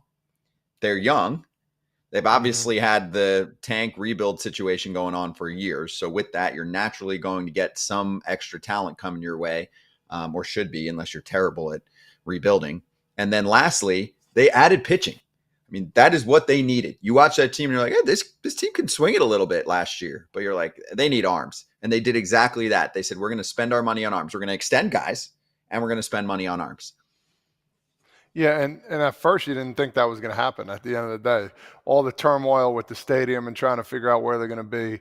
This person, the president, the owner acting crazy.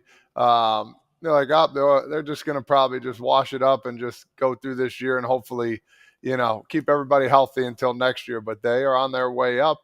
You could hear it in all their voices, the energy, the emotion, the realistic ability of maybe winning the division, and the positivity. And it starts with Kotsay. It starts with him. He is as cool as the other side of the pillow, really soft-spoken, but I know he carries himself well. So look out for these A's. You never know. It's not going to be the A's of old. So just be prepared for that. I think this team is ready.